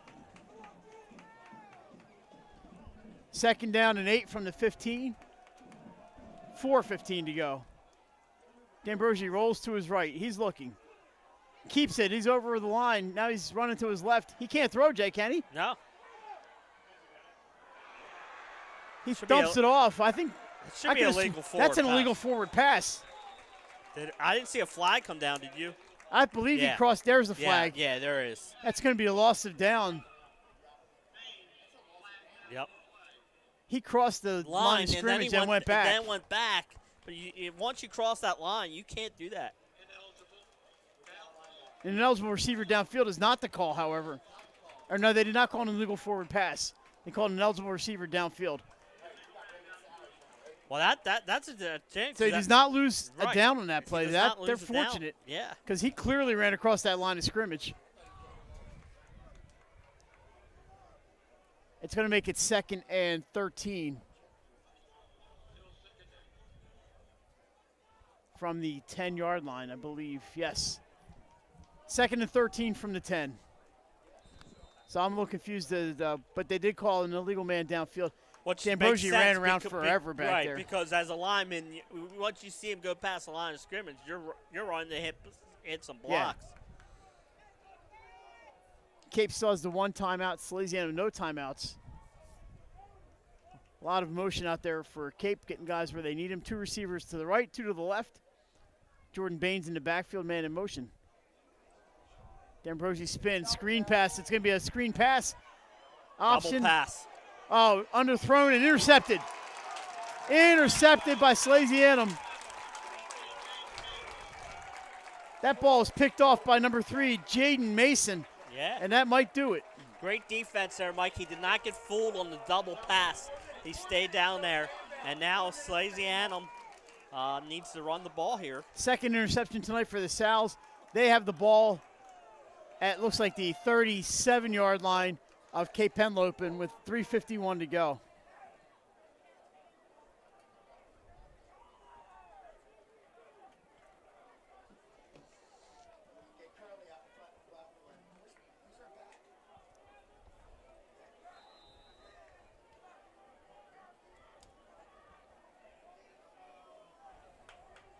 Cape, like you said, Mike, 1 timeout left. They can stop at 1 time. Sally's here. If you pick up 2 first downs, I think you can end this game.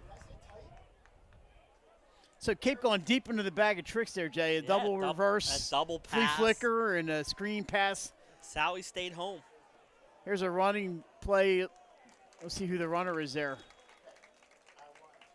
It's going to be Lucas Ryan with the carry. Cape's final timeout call with 3:41 to go. You can bet Coach Denard is going to get the surest hands on the field carrying that ball. Absolutely. And Lucas Ryan must have some sure hands. Sal scored all of their touchdowns in the first half, 2 for the quarterback, Connor Campbell. 1 passing, 1 running. No, he scored 2 running, and then there was 1 by Cooper Brown and a pass to Deuce Rosillo. He had a 26-yard touchdown run and I believe a 4-yard touchdown run. And then 1 throwing, so three touchdowns then, so instead of 2.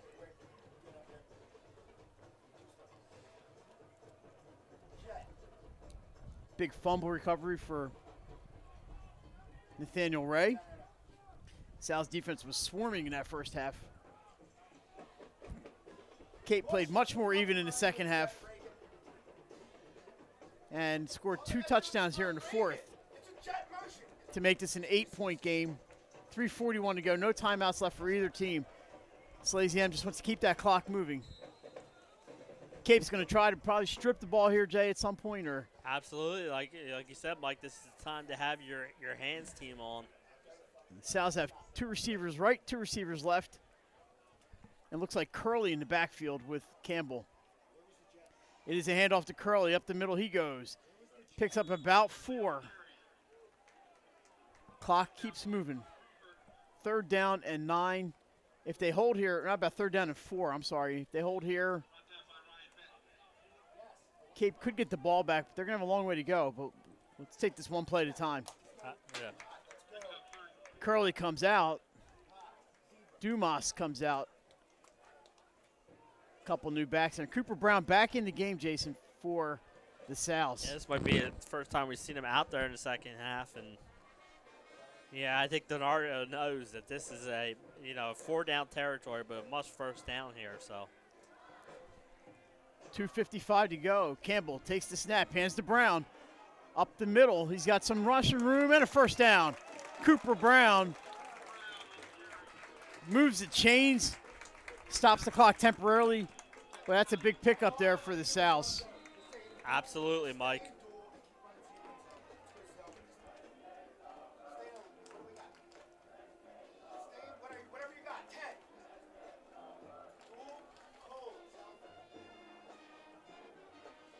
So good job there by Brown to get the yardage he needed.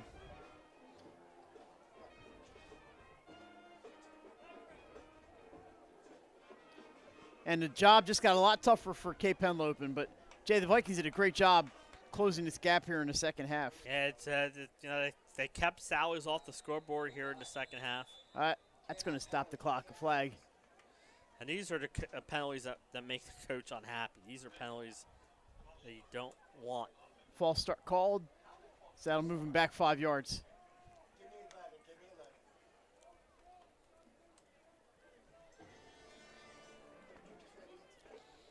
Just a reminder, the Newcastle County crew, that would be us, we'll be at Red Lion next week, Jay. Red Lion Christian Academy for St. Mark's at Red Lion. Yeah, it'll be you, Nick, on Allison, Friday night. Greeny. I will not be there. And Wednesday night we have our show. And we are welcoming St. Mark's and Red Lion absolutely to Buffalo Wild Wings at Christiana. Come on out and watch the show, or tune in on YouTube. First guest in 18 months. We'll have coaches Ken Anderson and Joe Wright, I believe, should be in attendance. Lucas Ryan in motion. Brown gets the handoff. He's got room up the middle. Cooper Brown knocks one of his linemen over, but he picks up big yardage. So they had Cooper Brown resting a lot in his second half, but he's coming here at the end to pick up some big yards. And then next Saturday, Jay, Conrad and St. Elizabeth's from Abyssinia. The Vikings' first game at their new home, Abyssinia Stadium. Yeah, absolutely. And a reunion of their 3 state championship teams. 3 football games at the stadium next week. Howard Concord Thursday, Sally Sussex Central Friday. And like you said, Conrad and St. E's on Saturday, plus a soccer game there Saturday. Yeah, it's a busy. That's a busy facility. Brown just running around the backfield, loses a yard or two, but the clock is moving. Jason, 42 seconds ago, Salesianum is going to grind out a tough win here in Lewis. Good job by the Sows. They're going to improve to 1-0 with their first win of the year. Yeah, I don't know if they have to snap it again. Let's see. Oh, they'll probably just take a penalty if they. They'll take a knee. Take the knee, or if they do snap the ball. Cape Henlopen, a tough luck loss here at home to open the season. But I was impressed with what I saw from the Vikings. They're going to be okay. They play Woodbridge next week on Delaware Live. A tough Sports. opening stretch for them, Mike. Woodbridge, like you said, next week.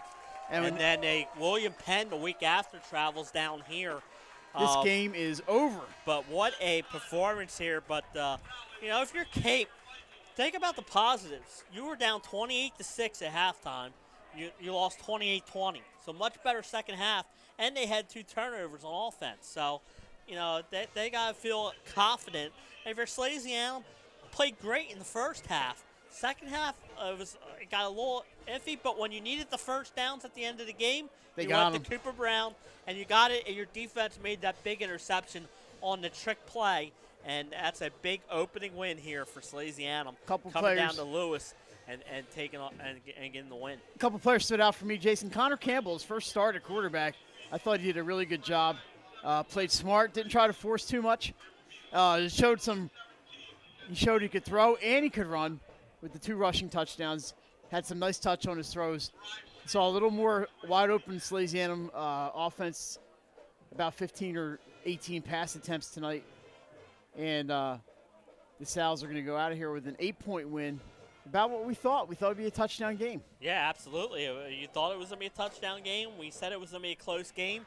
A little more high scoring than I think we all thought on the show the other night. So, and I was impressed with the Sows. I thought it was, you saw the run game, but they also had positive yards passing and looked confident moving the ball, especially in the first half. I was impressed with Cape. Hank D'Ambrosio can do just about everything. And Jordan Baines, what a run do they have there. And Cape's going to be all right. Absolutely, Mike. I think, and like you said, all 11 teams making the state tournament this year. So it's good to play these tougher teams to know what you face when you get to the state tournament. All right, that's going to wrap it up here for us. Remember, tomorrow, 5 p.m., Cambridge, South Dorchester at Milford with Glenn Frazier. And tomorrow night at 7, it's going to be Sussex Tech at Laurel with Benny Mitchell and his crew. And then we're back at you next week.